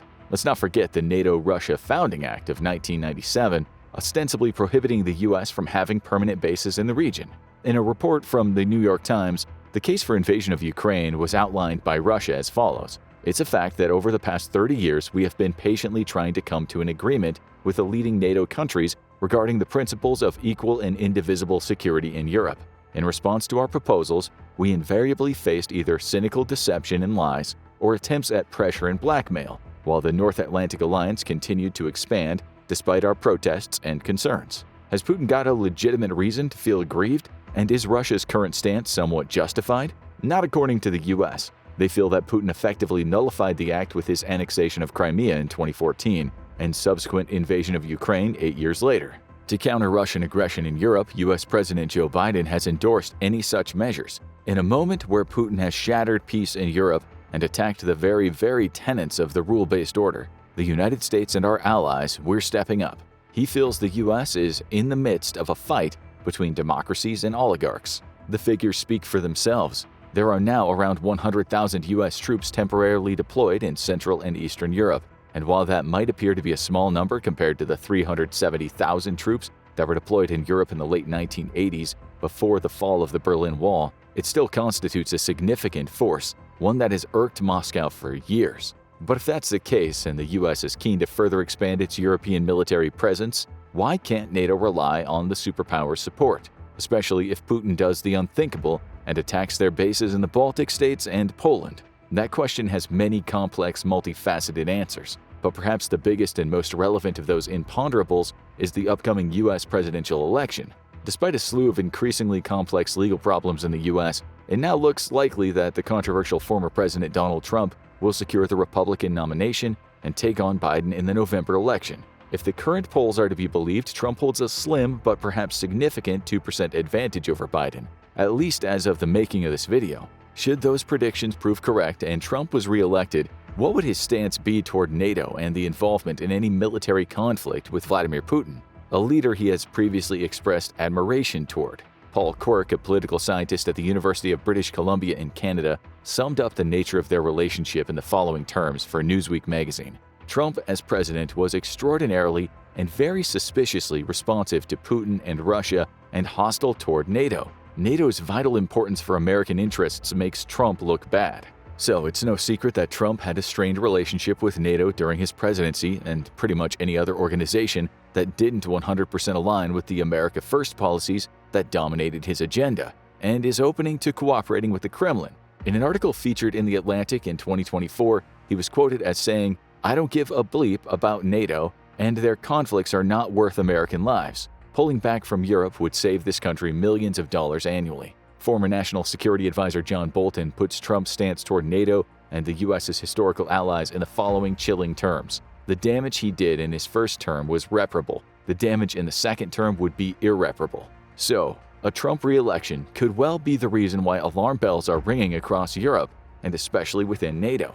But how likely is a Trump victory? Again, that's a hard question to answer. For anyone looking from the outside in, the former president and billionaire businessman's position looks tenuous to say the least. In another report from The Atlantic, this time from January 17th, it's reported that Trump currently faces 91 felony counts across 2 state courts and 2 different federal districts, any of which could potentially result in a prison term. These charges are incredibly serious and range from fraud, sexual assault, defamation, bribery, to the removal of official government documents from the White House and election subversion, or in effect treason following his refusal to accept defeat in the 2020 presidential election. Some states and lawsuits could see him disqualified from running for president altogether. Despite all the lawsuits, Trump remains incredibly popular with some sections of the American electorate. You only need to look at his recent victories in the primaries in Iowa and New Hampshire. Whatever his harshest critics might think, it's unlikely that any other figure in political history would have been able to survive the fallout from such claims and still be considered a viable presidential candidate by a huge swath of the population, all of which makes him an exceedingly dangerous and hugely unpredictable proposition not just for NATO but the wider world. But perhaps all is not lost even if Trump is re-elected. Remember, any decision to leave NATO would have to go through the US Senate, and that would be a difficult, if not almost impossible, motion for the new Trump administration to push through, and could even lead to a constitutional crisis. Election intrigue aside, what of America's obligations to the global community, its international partners and close allies, since the signing of various post-Second World War treaties? That's where we come to one big stumbling block, and up till now a huge deterrent to any large-scale Russian military action in Europe. Article 5 of the North Atlantic Treaty constitutes the very basis, heart, and soul of the Alliance of Nations. But what is Article 5, and why might it stop Russia from attacking NATO? The North Atlantic Treaty, NATO's founding treaty signed in 1949, sought to create a pact of mutual assistance to counter the threat of the Soviet Union if it tried to extend its control over Eastern Europe. Every NATO nation made Article 5, a pact of collective defense, a key component of the alliance itself. The crux of the treaty can be neatly summarized as follows. The parties agree that an armed attack against one or more of them in Europe or North America shall be considered an attack against them all, and consequently they agree that if such an armed attack occurs, each of them, in exercise of the right of individual or collective self-defense recognized by Article 51 of the Charter of Nations, will assist the party or parties so attacked. Thus, the U.S. is legally obliged to rush to the defense of any country targeted by Russian aggression, right? Not if Trump and his political supporters get their way and effectively leave NATO. But is that even possible? In a word, yes. Article 13 of the North Atlantic Treaty states, after the treaty has been in force for 20 years, any party may cease to be a party 1 year after its notice of denunciation. More worrying, many voices of opposition have been making a case for America deserting the Union. In a Newsweek report from July of 2023, Republican Representative from Georgia Marjorie Taylor Greene called NATO not a reliable partner and claimed that other members are not paying their fair share. In an election year when many Americans have seen their living standards hit by the numerous different and complex conflicts raging around the world, the desertion of an organization that's seen on a drain on American resources could be exceedingly popular. Put simply, the economy is a hugely important factor to the majority of Americans. The question that remains is whether or not the economic prosperity on a domestic level in the U.S. can come at the cost of global security, and whether or not the two are inextricably linked. The nightmare scenario for the long-term security of Europe and beyond was succinctly summed up by Thomas Gift, founding director of the Center on U.S. Politics at University College London. It's not out of the question, he said, that a future administration, namely a Trump one, would take an anti-globalist agenda to the point of pulling the plug on the alliance. Biden, for his part, is trying to paint a rosier picture. After securing one of the biggest election victories in U.S. history when he defeated Trump back in 2020, he told a recent summit in Lithuania that the U.S. has an ironclad commitment to NATO. Today, our alliance remains a bulwark of global security and stability as it's been for more than 7 decades. NATO is stronger, more energized, and yes, more united than ever in its history. However, many would argue that this simply is not true, and if Biden isn't re-elected, a radical shift in policy could bring down the curtain on 70 years of cooperation and leave the door open for Putin to attack NATO bases in Eastern and Central Europe. If that potentially devastating possibility became a reality, what sort of resistance would he face on the ground?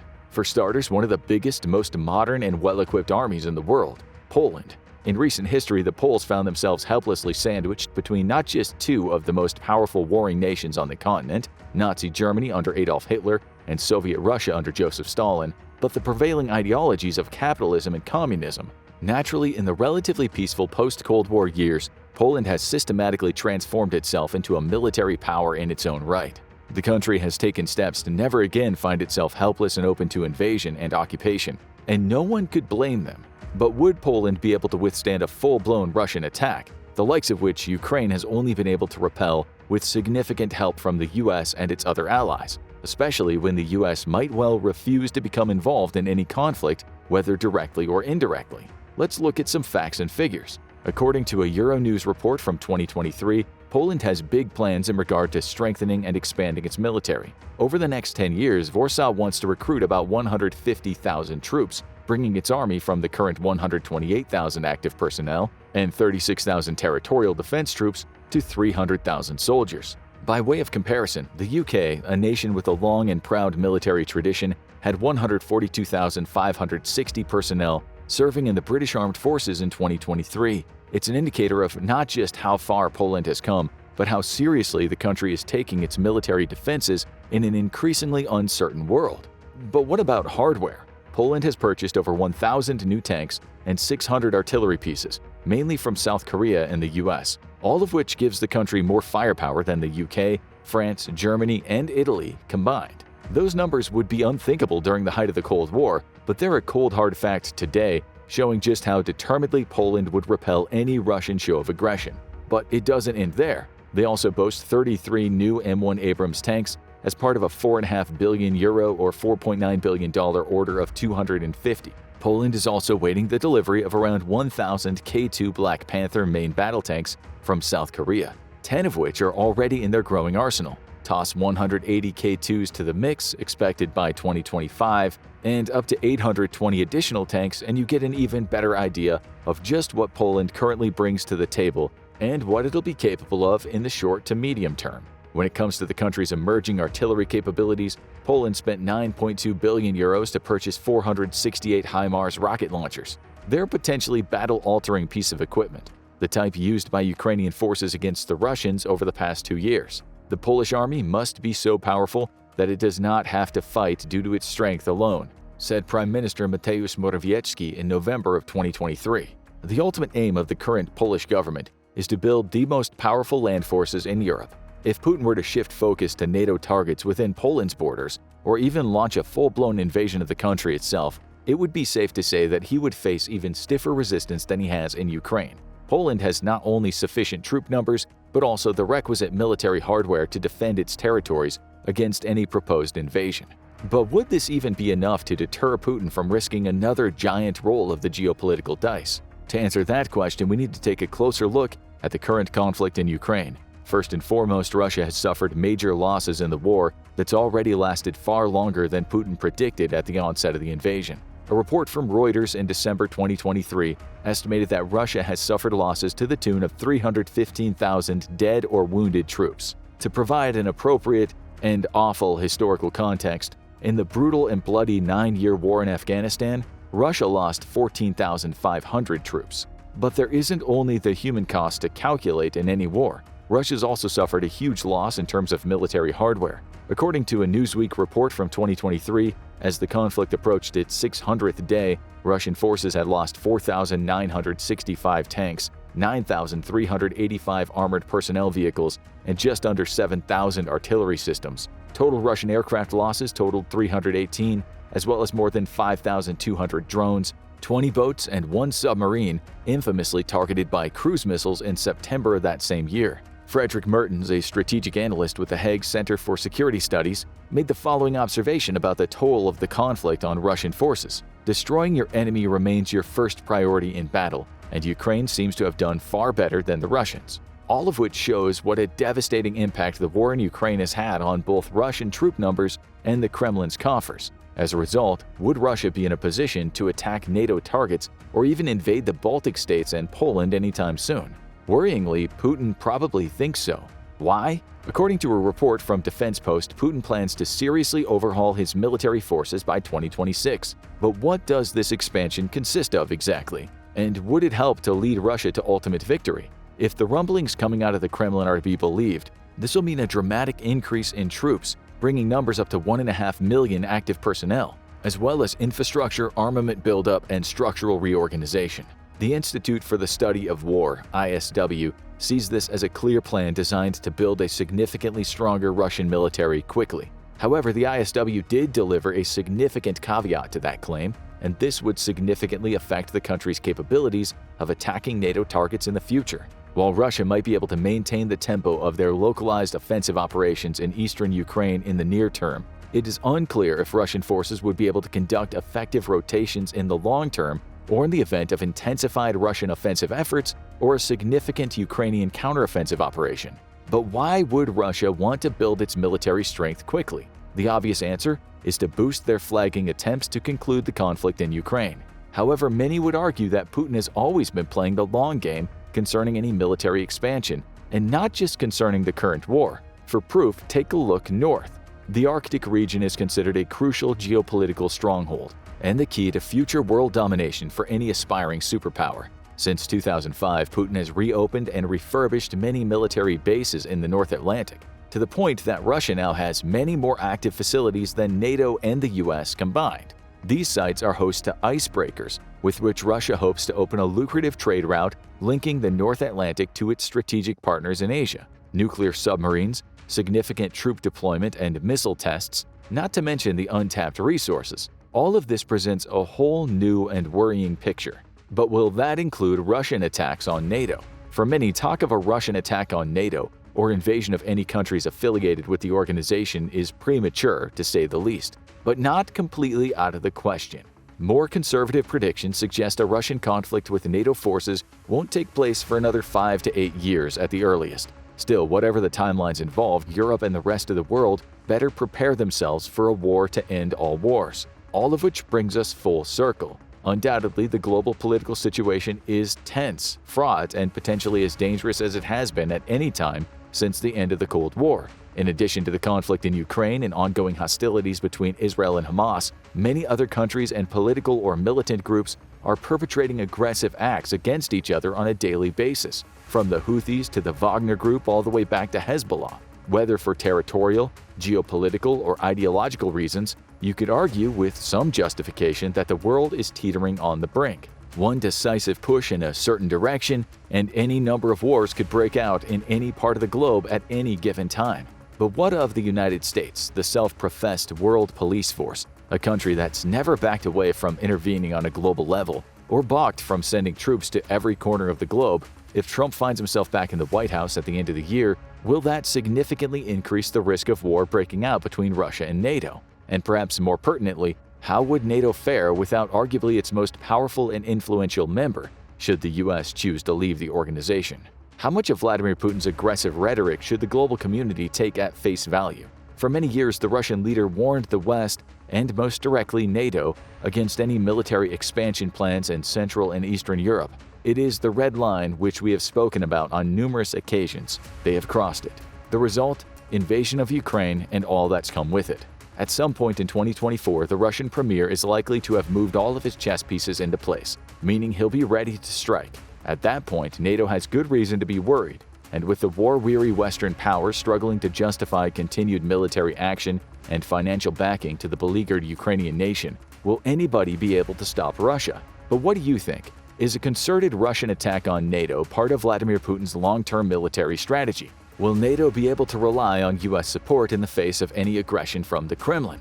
Perhaps the answers to all these questions and more lie with the upcoming presidential elections. When the American people finally speak, it may have seismic repercussions for peace and stability across the globe.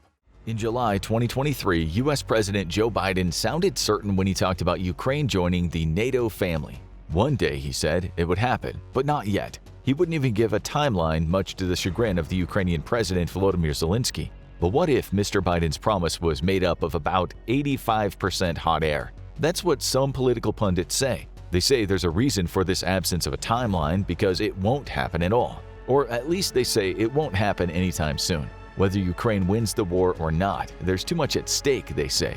Joe Biden might be well into his post-presidentship retirement when Ukraine is finally accepted into the gang, but even that's not certain. What if the risks are just too big? And what if the US and some other leading powers are actually quite content with how things stand, despite their upbeat rhetoric about a possible new addition to this happy defensive family?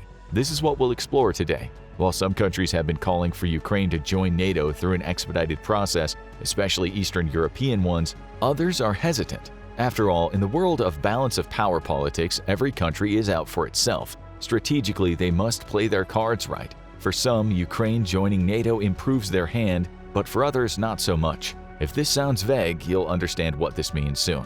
The North Atlantic Treaty Organization, or NATO, was established in 1949 with 3 goals in mind: deter Soviet expansionism, stop nationalist militarism on the European continent, in part thanks to a North American presence, and encourage political integration of European countries. The establishment of NATO on paper was for the greater good of mankind.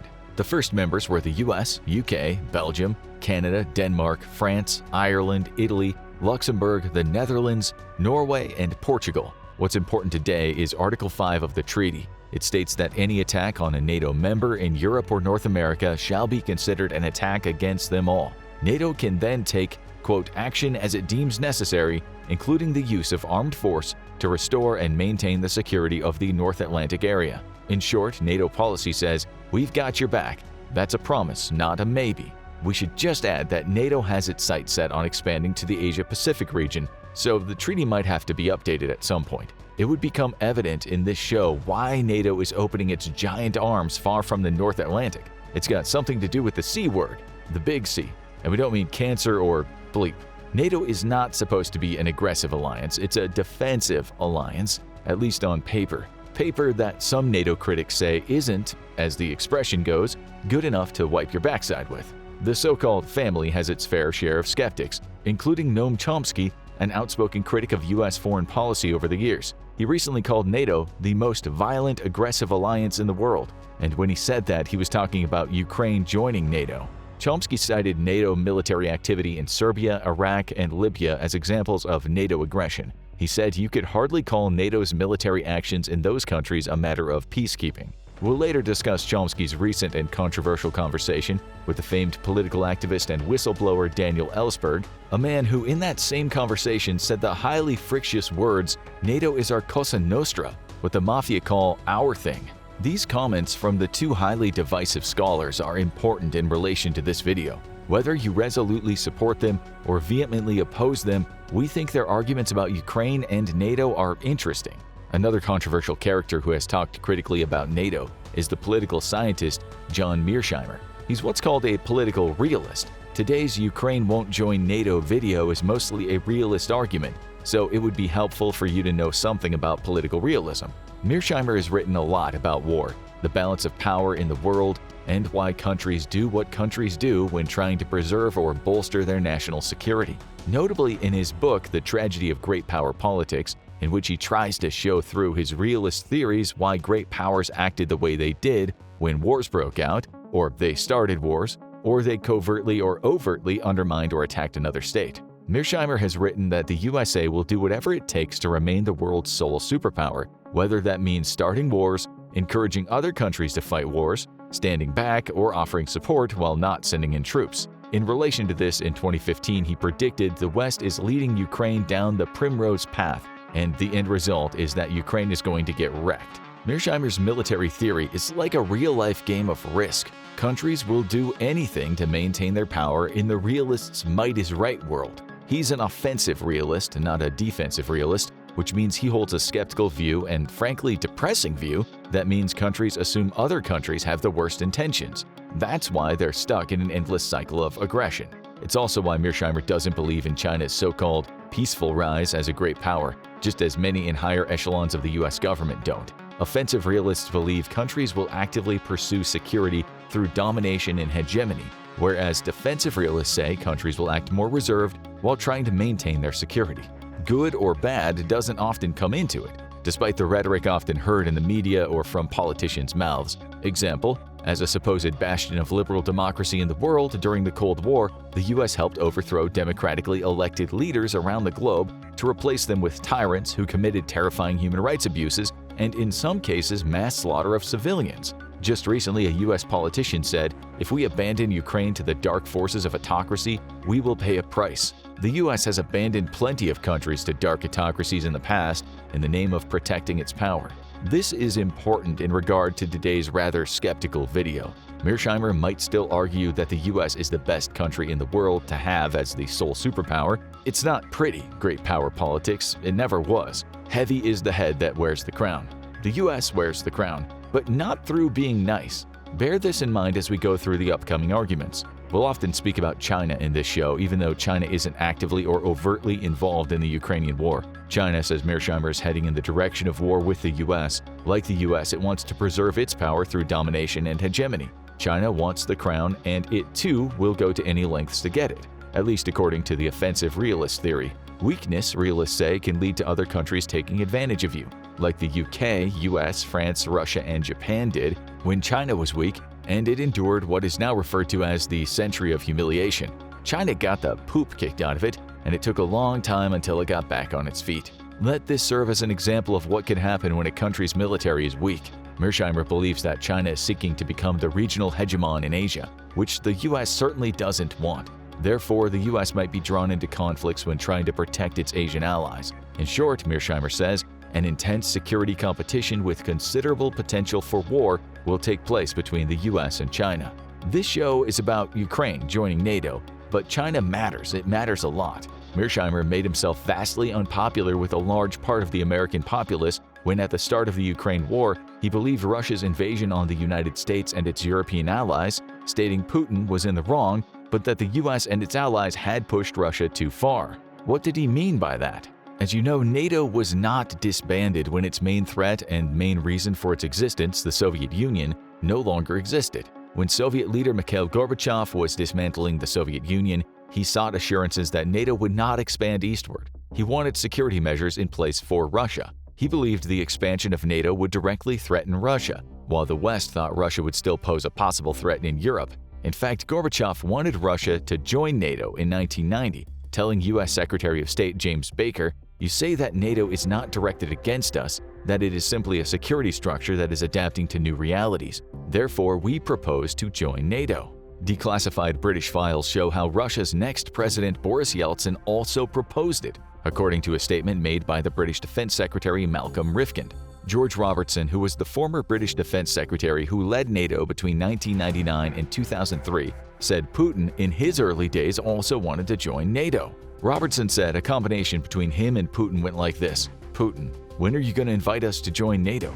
Robertson, well, we don't invite people to join NATO, they apply to join NATO. Putin, well, we're not standing in line with a lot of countries that don't matter. These were the days when Western politicians and Western media looked quite favorably upon Putin when he said things such as, "I cannot imagine my own country in isolation from Europe," and what we often call the civilized world. In the year 2000, an article in New York Times Magazine called Putin a humane version of Peter the Great, a ruler who will open the country to influence of the world at once, gentler and more dynamic than Russia has ever been. He was called utterly professional in the same article. President Clinton said he was a man he can do business with. President Bush later said, "I looked the man in the eye. I found him to be very straightforward and trustworthy. We had a very good dialogue. I was able to get a sense of his soul." Now let's get back to NATO expanding eastward.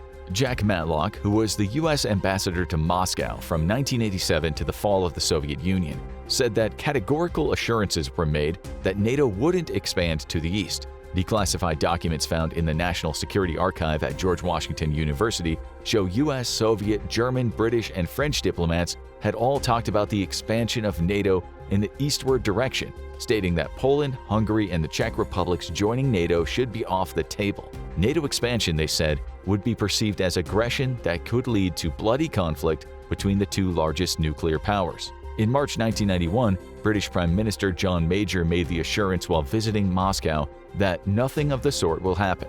Notably, none of this was legally binding. They were words, not signed documents. Still, in January 1990, German Foreign Minister Hans-Dietrich Genscher proposed that NATO issue a statement saying, "There will be no expansion of NATO territory to the east and closer to the borders of the Soviet Union." In February, Genscher said, "For us it is a certainty that NATO will not expand to the east, and that applies generally." A now declassified memorandum shows that James Baker offered ironclad guarantees that NATO's jurisdiction or forces would not move eastward. When Gorbachev said that NATO expansion was unacceptable, Baker replied, "We agree with that."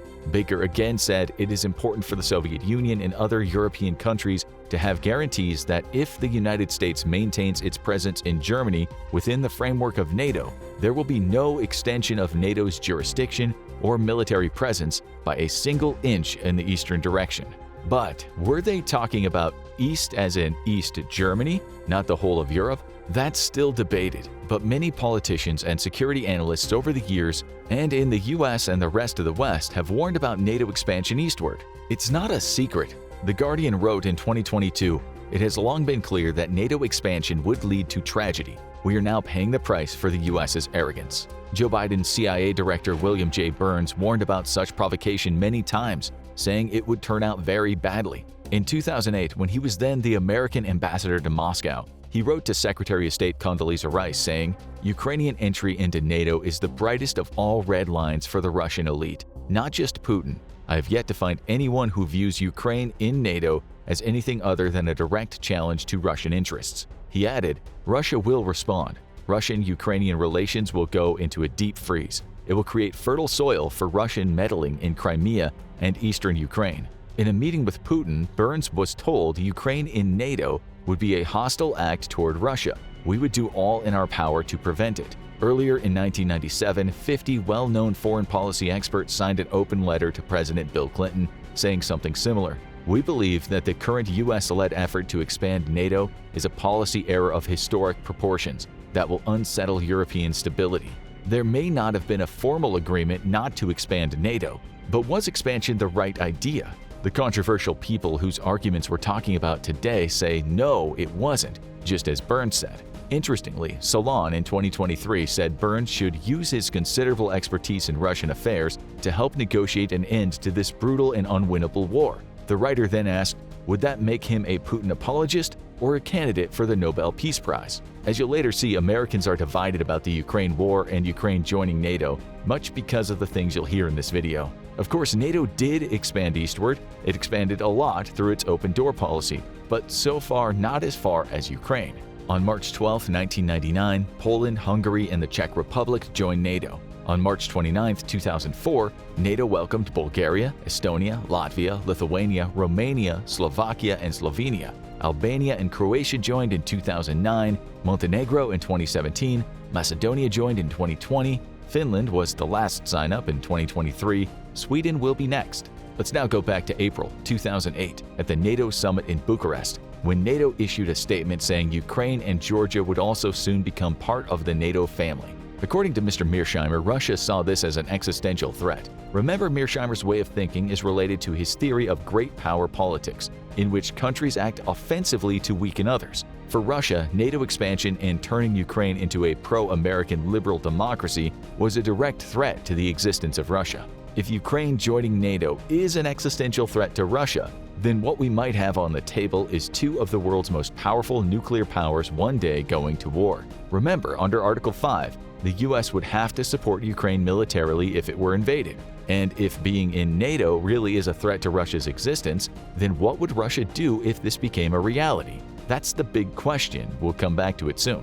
Many political scientists weren't surprised that at the NATO summit in Vilnius, Lithuania, in July 2023, no timeline was put forward for Ukraine to join NATO. President Zelensky was not content with the results of the summit, going as far as to release a signed declaration saying Ukraine's future is in NATO. That wasn't good enough. Zelensky wanted a timeline. Zelensky, it seemed, had had enough of promises. He needed a date on his calendar to mark with an X. He wrote on Twitter, "It's unprecedented and absurd when a time frame is not set, neither for the invitation nor for Ukraine's membership." He had every right to say that. Why all this one day and someday talk? Why not say something more solid? Well, the argument being put forward in this show is it's because it's not going to happen. Let's now talk more about why. In terms of world powers, who is the USA's biggest competitor?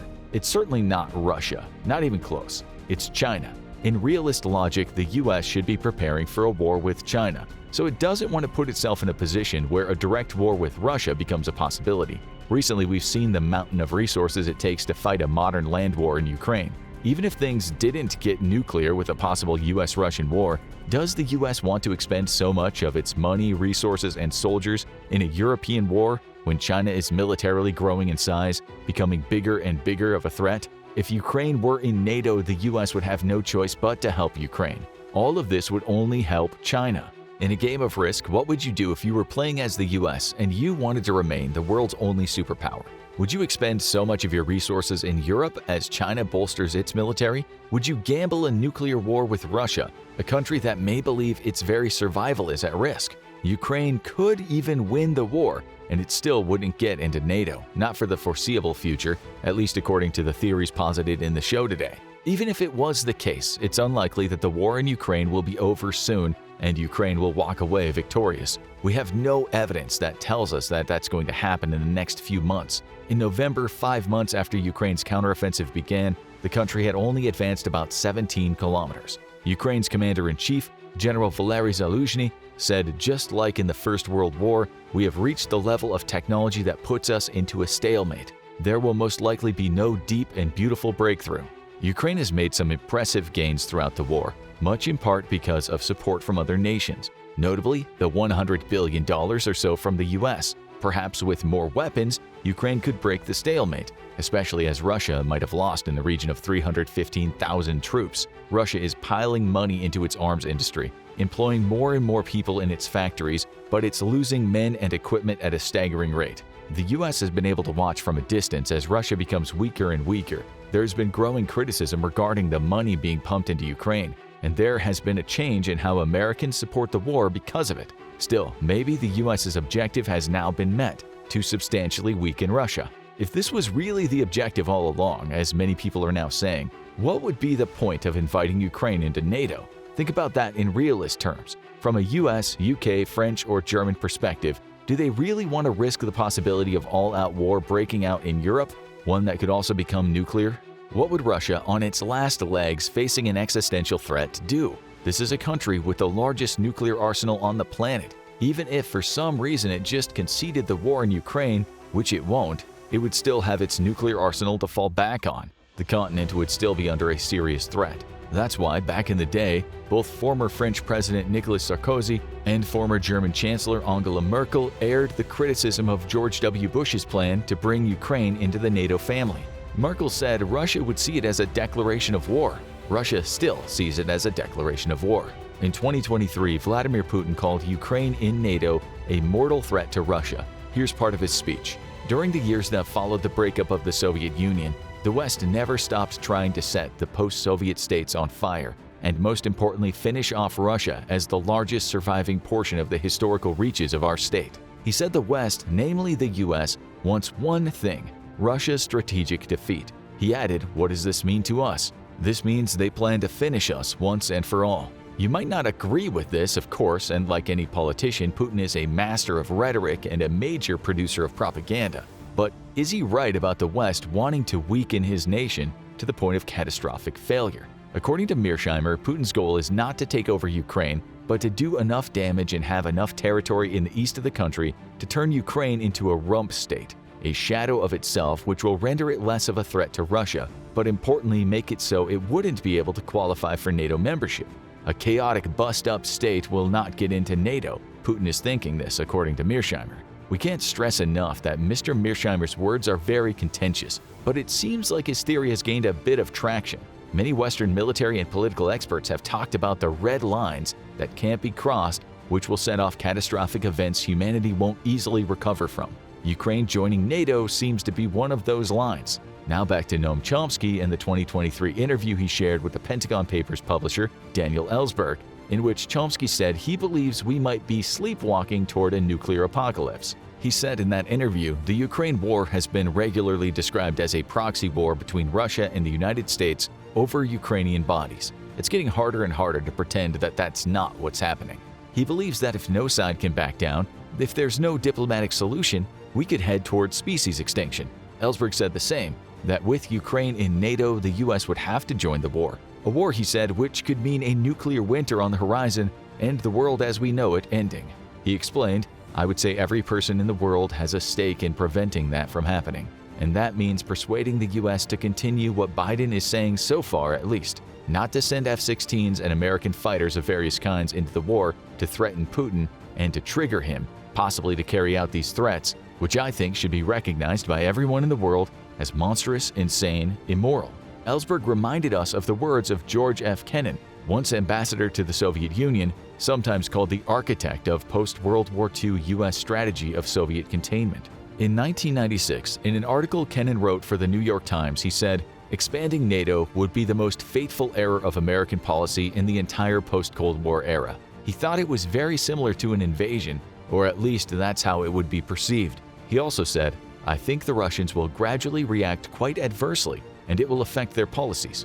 I think that it's a tragic mistake. There was no reason for this whatsoever. No one was threatening anybody else." Ellsberg explained that in this situation, "I believe that Putin would very likely carry out his threat to initiate tactical nuclear war, at least with obviously a very great danger, even a probability, a high priority of escalating to an all-out war."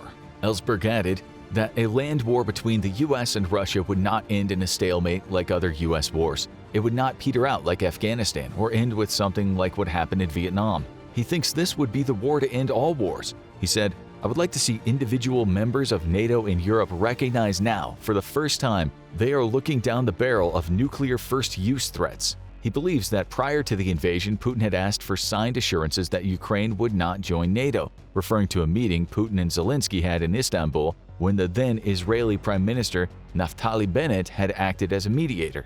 They were apparently open to diplomatic solutions in that meeting, agreeing on territorial issues and Ukraine not joining NATO. Ellsberg explained, "Apparently there was an agreement, which according to the report Boris Johnson of Britain flew to assure that if Zelensky made any such concessions or compromises, any agreement like that would not be agreed to by the Allies, like the US and the UK in particular." This was later confirmed, he said, by US Secretary of Defense Lloyd Austin, who said that the objective of the US was always to weaken Russia. Still, as things stand at the end of 2023, much of the world is now asking for a diplomatic solution. They want the war to end, if not out of fear of nuclear war, but because people of the world have suffered economically. There's also been a growing skepticism among some nations about the possibility of a Ukrainian victory. In late 2023, left-wing Slovak Prime Minister Robert Fico called for peace talks and announced his country's military aid to Ukraine was to stop. He shared some stern words not much heard in Western media, sounding a lot like Chomsky, Mearsheimer, and Ellsberg. He said, "I am convinced that a large part of the European Union is deliberately living the war in Ukraine as a big lie. In fact, Ukraine is only being used for geopolitical purposes to weaken Russia economically and internationally. And it serves as a golden calf for the arms companies of the merchants of death. In the name of these geopolitical goals, I fear that the West will go to war with Russia to the last Ukrainian soldier, and we are not far from that goal. Of course, no one will openly admit to these immoral goals." Mexican President Andrés Manuel López Obrador has also slammed the war, saying that the money the US has spent on arming Ukraine would have been better spent on the region, North America. He said it was irrational, but we guess he wasn't thinking like a military strategist. Can you imagine what he and others would say if Ukraine joined NATO and all the Western powers were drawn into a potentially world-ending conflict? No one wants that. Most people are calling for diplomacy. Many of them see Ukraine in NATO as an impending disaster. At home inside the US, the New York Times in December said within the public sphere, support for the Ukraine war has been flagging, especially after what the Times called Ukraine's failed counteroffensive. Nonetheless, President Biden said, "It's in our overwhelming national interest and international interest of all our friends. Any disruption in our ability to supply Ukraine clearly strengthens Putin's position." Even so, this kind of thinking has seen dwindling support. According to Gallup polls, in November 2023, 41% of Americans say the US is doing too much to support Ukraine, and 64% of Americans say neither side is winning the war. 43% say the US should help end the war quickly, even if that means ceding territory to Russia. Still, Gallup says there's a partisan divide in the US. More Republicans and independents want this war to end quickly, even if Ukraine doesn't get everything it wants, than Democrats, who in large numbers are still holding out for a full Ukrainian victory and getting back its lost territory. Also, many more Democrats than Republicans want Ukraine in NATO. How about libertarians? It seems they are, for the most part, against Ukraine joining NATO. In 2023, the libertarian think tank, the Cato Institute, condemned Putin for his unjustified attack, but called the conflict a US proxy war. It wrote, "An open-ended conflict with steadily increasing entanglement against a nuclear-armed power, with far more at stake, is a bad deal for the American people. The Biden administration should engage in serious discussions with Moscow about ending the conflict and building a stable security structure. Will this happen next year, or will the US double down on its support for the war?" As we've said, the US has to think about China and the fact of what has been a unipolar world, meaning the US as a sole superpower, could soon be turning into a multipolar world with China, not Russia, being US's major rival. It's no wonder the US is hesitant to welcome Ukraine into NATO. Russia has already been considerably weakened. The job has been done with aplomb. The US has been very successful, if you're skeptical enough to believe that this was always a proxy war. If the US has to sink much more resources and, God forbid, manpower into Ukraine, it might start to look like China has the upper hand. Some pundits have said that China has been the biggest winner in the Ukraine war, since it's been able to sit back while the US piles money into Europe.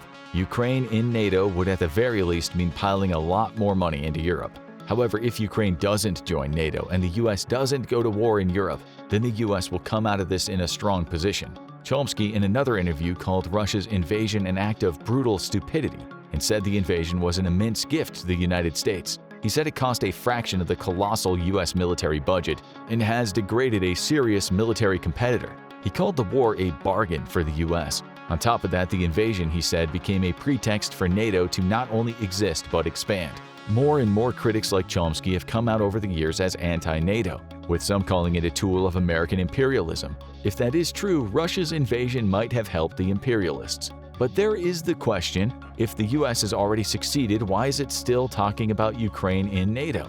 In 2023, the realist think tank, the Quincy Institute for Responsible Statecraft, said when the US promises Ukraine will join NATO someday, that someday will never arrive, since the US doesn't want World War III. The writer of the article said, "This begs the question, why continue to make a promise when there's no realistic path to achieving it? Why fight over a principle, NATO's open door, that's largely theoretical anyway, because Ukraine can't actually join the alliance without triggering the continent-wide conflagration NATO was established to avoid in the first place? Why carry on? Why not just focus on China? Russia's already too weak to control the rest of Europe," which was always what the US has tried to prevent from happening under its global counter-hegemonic policy. Russia's GDP in 2022 was only slightly bigger than Italy's. It was less than France's and the UK's and well below Germany's. There will be no hegemon in Europe anytime soon. Russia doesn't have enough money, equipment, or manpower, certainly not now. An article in Geopolitical Monitor said, Moscow's military campaign has not accomplished much so far, and the war has exposed that the Russian army is nothing more than a feeble shadow of the Soviet Red Army. The belief that Russia is a major military menace to Europe is fading. What it does have is those nukes, and written into its nuclear doctrine is that they can be used when there is aggression with conventional weapons against the Russian Federation when the very existence of the state is threatened. The doctrine also states that strikes may happen if there are attacks against critical governmental or military sites of the Russian Federation, disruption of which would undermine nuclear forces' response actions. If membership is not forthcoming, Ukraine will be given humanitarian and non-lethal aid, and there will be massive reconstruction projects under US multinationals such as BlackRock and JP Morgan who will support the Ukraine Development Fund already in action. There's a hell of a lot of money to be made from Ukraine's recovery. It sounds cynical, but it's a fact of life, the way of war. The destruction of Ukraine, it's widely been reported, has led to record profits for the world's biggest arms industries, and after they're done tearing things down, lots of money will be made putting things back up. Already, the prospectors are talking about hundreds of billions of potential investments in tech, health, natural resources, and agriculture. In November 2023, Ukraine's investment promotion agency, Ukraine Invest, signed 2 memorandums announcing partnerships with Western investors. Some independent media is talking about US and Western European agribusiness firms already having bought up millions of hectares of Ukrainian farmland. At least 500 global businesses from 42 nations of the world have signed the Ukraine Business Compact. It said in a statement that it'll help realize Ukraine's huge potential. Ukraine doesn't need to be in NATO for any of this to happen, it's already happening. Western capital is pouring in. Let's just hope that soon the standard of living for Ukrainians, who've suffered so much, will vastly improve. There will be efforts to create better democratic institutions in the country too, that historically have been plagued by corruption and absolutely made life hard for the average Ukrainian person.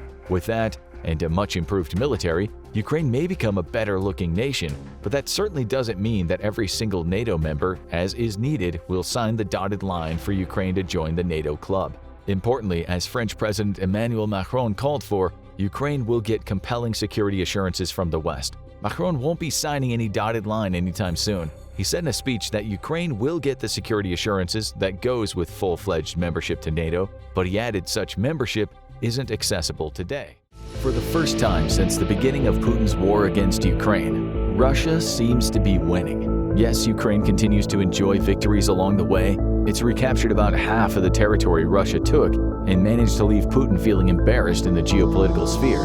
But this is a war of attrition, and And as CNN points out, Ukraine is heavily reliant on support from the West to fight against Russian forces. That support is starting to waver. Elections are on the horizon in countries like Poland, with that country's farmers, traditionally supporters of Ukraine, starting to pick fights with their close neighbors. And even in the United States, we've seen Republicans in the Senate block a $60 billion aid package to Ukraine over immigration policy disputes. Domestic politics are starting to impact the West's previously unfaltering support for Ukraine, which is bad news for Zelensky. Nevertheless, the war is still ongoing. And regardless of which way it goes, the West will have a problem on its hands, dealing with ongoing Russian aggression. Should Putin win and actually claim Ukraine as Russian territory, he'll be emboldened enough to try it all again with other countries that he believes should be a part of his burgeoning empire. But the situation may not be much better if he loses. Putin would have to retreat to lick his wounds. Still, he'd be humiliated on a global scale, which is something that he's unlikely to take lying down. So what does the West do about all this? How does it solve the problem of Russian aggression going forward? And frankly, is it a problem that can be solved in the first place? The West has to try, and its first port of call will be one of its strongest organizations, NATO. Founded in 1949, NATO exists for collective defense. Each of its members vows to defend all other members from aggression by committing money, arms, and soldiers, both to NATO itself and in some cases directly to member countries. The idea is to create an organization that has so much collective military might that its members are essentially shielded from attacks. And right now, the group has 32 member states, all from Europe and North America. Putin knows that an attack on one NATO member nation is an attack on them all. And many other countries know this too. NATO has undergone multiple rounds of enlargement since its founding, growing from its original 12 member nations to the 32 we see now. Its most recent member, Sweden, joined the group in March 2024, and it's far from the only country that wants in on the collective defensive power of the organization. According to NATO, 3 more of its partner countries, Georgia, Ukraine, and Bosnia and Herzegovina, have declared their desire to become full members. A stronger and more united NATO is a threat to Putin. He's long spouted rhetoric about the group essentially being a puppet organization designed to enhance Western, specifically American influence around the world. And he's not altogether wrong. NATO is an extremely Western-focused group, and its members actively defend the West's interests. The strengthening of that group by adding new members would cause problems for Putin on 2 fronts. First, it obviously leads to more collective defensive bargaining power for NATO, turning it into an even stronger force. And second, every new member that NATO brings under its umbrella is a country that Putin would have to think twice about before attacking. After all, that's the point of the collective defense. If Putin were to attack, say, Bosnia and Herzegovina right now, the West would surely deliver financial aid and weaponry, but it's unlikely that it would get involved directly in the conflict. If that country is successful in its NATO application, though, then all other NATO members have a more direct obligation to fight against any aggressors, and therein may lie the first key to the West's containment of Russian aggression in the aftermath of Putin's war. The strengthening of NATO would be akin to the mutually assured destruction scenario of the Cold War. Only instead of "we'll nuke you if you nuke us," the threat is if you attack one of us, you attack all of us. This is not to say nuclear weapons wouldn't get involved soon after too, but that's a grim scenario for another video. The safety net of mutual defense is the reason why Ukraine wants to be a member. It knows it would get more direct military support if it becomes part of NATO, which would spell bad news for Putin's ambitions for Kyiv. Even if Ukraine is unsuccessful, both in the war and its membership application, it seems likely that Putin's going to have to deal with a more powerful NATO once this war ends. That new NATO may not be restricted to Europe and North America. In July 2022, NATO held its annual summit in Madrid. For the first time, several heads of state from the Indo-Pacific region had a presence at the meeting.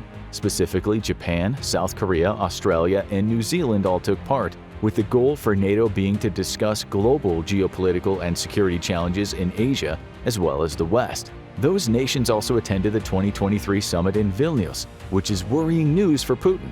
This isn't the only example of the West building stronger ties with its Asian partners. In August 2023, heads of state from Japan and South Korea visited President Joe Biden at Camp David to discuss the trilateral cooperation between the 3 nations. We've also seen a ramping up of joint training exercises being conducted by those 3 countries, as well as Australia, all of which are intended as a display of power. That display seems mostly directed at China. Furthermore, it's certainly no guarantee of the future formation of an Asian NATO to complement the Western organization. China would have something to say about that, though both Le Monde Diplomatique and Foreign Policy say that it's not a completely far-flung idea. After all, an alliance of Eastern nations to curb Chinese aggression would serve a similar purpose to the Western NATO and its efforts to control Russia. But speaking of Russia, what effect would an Asian NATO or an even stronger partnership between the West and countries like Japan and South Korea have on Putin?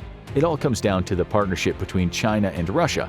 Though China hasn't officially supplied weapons to Russia during Putin's war, having tried to toe a neutral line throughout, it has condemned the West for creating a situation that sparked it. Plus, China and Russia have close economic ties. Trade between the two countries rose to $218.2 billion during 2023, more than double the $107 billion achieved in 2018 and $18.2 billion more than China and Russia's joint goal of $200 billion by 2024. Expansion of NATO into Asia would at least enable it to better track these trade agreements, potentially setting the stage for sanctions in the future. That being said, it's unlikely that either China or Russia would be stopped by such sanctions. Increased cooperation from Eastern countries would at least help NATO enforce trade blockades or similar measures that could have an adverse impact on Russia's economy. Speaking of sanctions, that's an area where the West would have to revisit. Many Western countries imposed sanctions on Moscow once Putin started his war. For instance, the European Union (EU) massively increased its sanctions, which had started in March 2014, to include a range of new organizations and individuals. The US and the UK did the same thing, all with the goal of either deterring the sanctioned bodies or compelling them to act differently. Simply put, they didn't really work. Politico points out that even though the scope of these sanctions were unprecedented and did impact the Russian economy, they did a little to change the course of Putin's war. Worse yet, the impact on Russia's economy was minor. In 2022, the year most of these sanctions were introduced, Russia still managed to overtake Germany in terms of gross domestic product or GDP,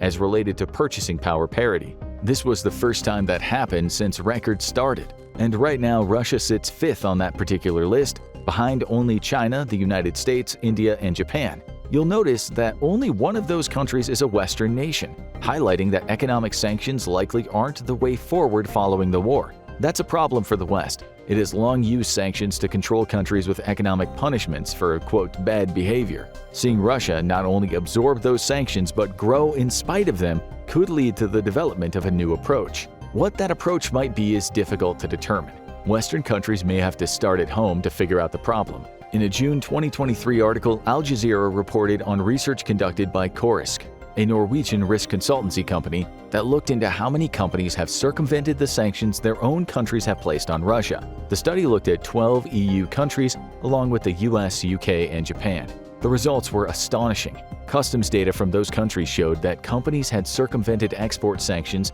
to the tune of $8.5 billion in 2022 alone. Germany was the biggest offender, as it combined with Lithuania to provide about half of the Western products that Russia shouldn't be able to import. Semiconductors, tech, machinery, and quantum computers were all among the goods sold, with a report claiming that the trading countries essentially use smaller nations as intermediaries to provide neutral ground for the handoffs. Al Jazeera points out that these countries may have been Georgia, Armenia, and primarily Kazakhstan. Exports to all of these shot up in 2022, starting from when the West placed the sanctions on Russia. Putin found a workaround, showcasing the weaknesses in the sanction approach that the West had hoped would control him.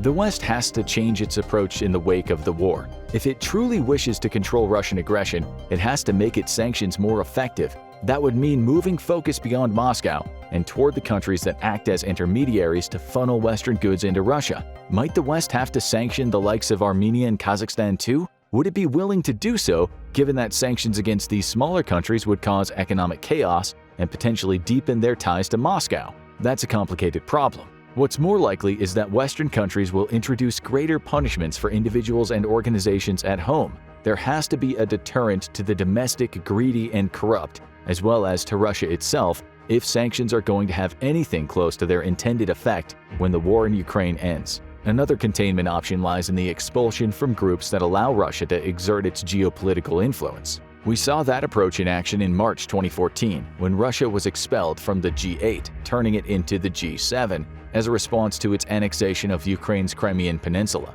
The group is a collective of some of the world's most powerful nations, with the aim being to work somewhat collectively to influence geopolitical trends and confront global issues. Russia's expulsion was intended to be a punishment, a reduction of the volume of its voice in global geopolitics. But despite calls by some, including Donald Trump during his presidency, to reintroduce Russia into the group, it seems that remains unlikely in the near future. However, it's clear that expulsion from the G8 hasn't done much to hinder Russia's ambitions. So the West might have to take things even further if it's to make Putin really feel the heat of being excluded from the global community. That might include expulsion from the G20, a similar though larger group of economic powers, as well as an examination into Russia's place on the UN Security Council. Neither seems likely.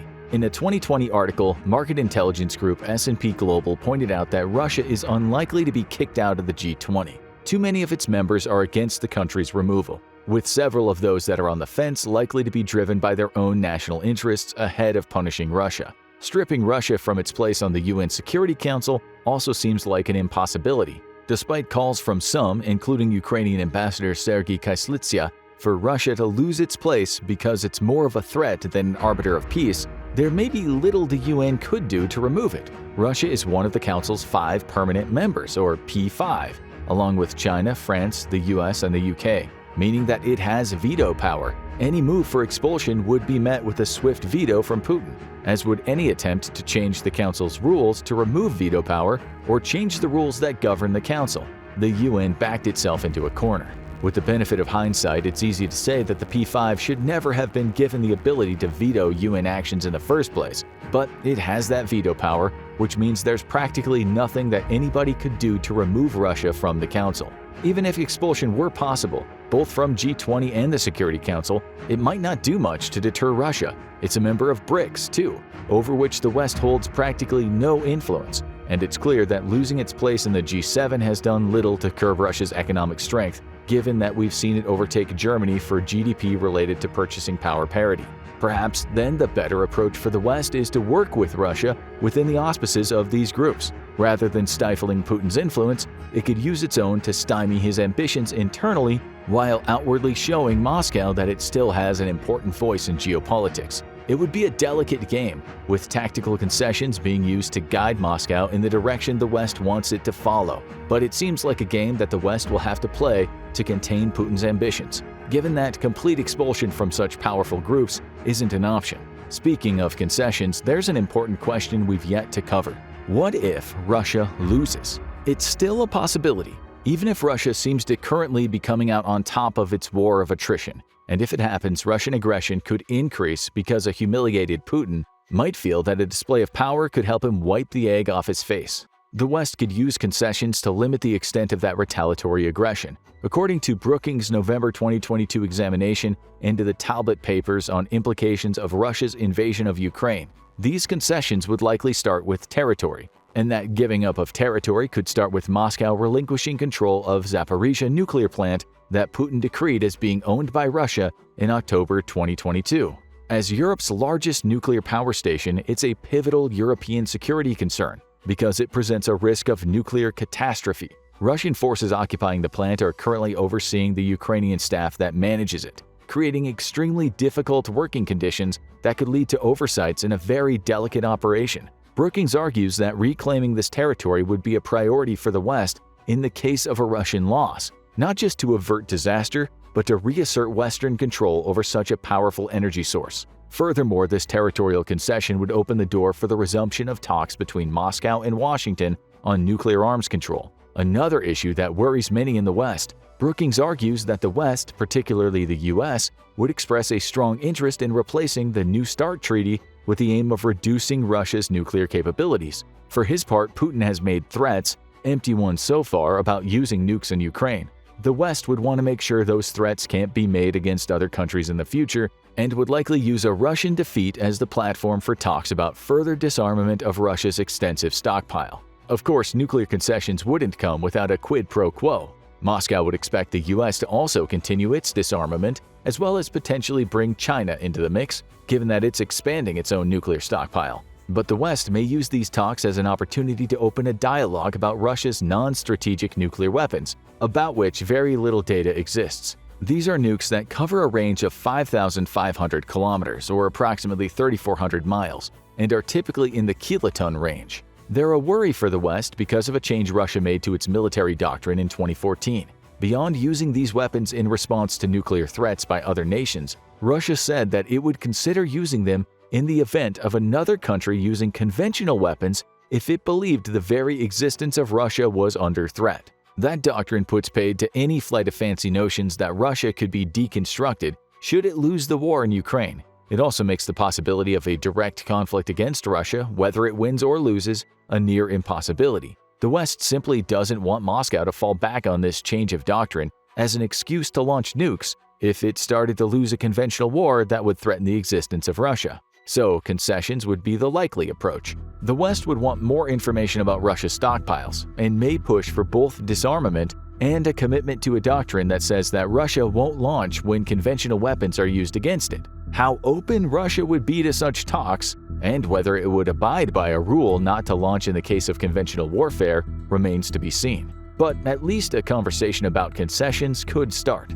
After all, the disintegration of Russia isn't an option. As argued in a February 2023 article, the dissolution of the Russian state would basically open the door for China to become a more powerful influence over the West. Russia might devolve into a satellite for Beijing, with China gaining control of the eastern part of the country, along with the raw materials and military advantages that this territory would provide. The West would be able to do little to stop such a move, meaning the loss of Russia could result in the growth of China, with Beijing becoming a global threat on at least an equal scale to Moscow. So Russia will stand regardless of the war's outcome. However, that mention of China brings us to the final concern for the West that we'll cover in this video: the strengthening of ties between Moscow and Beijing. You've already seen how much stronger those ties are economically than they were just 5 years ago. Militaristically, the picture is a little less clear. China's official position is that it doesn't supply Russia with weapons to aid it in its war with Ukraine. However, China has also been quick to condemn the West for the role it supposedly played in the invasion,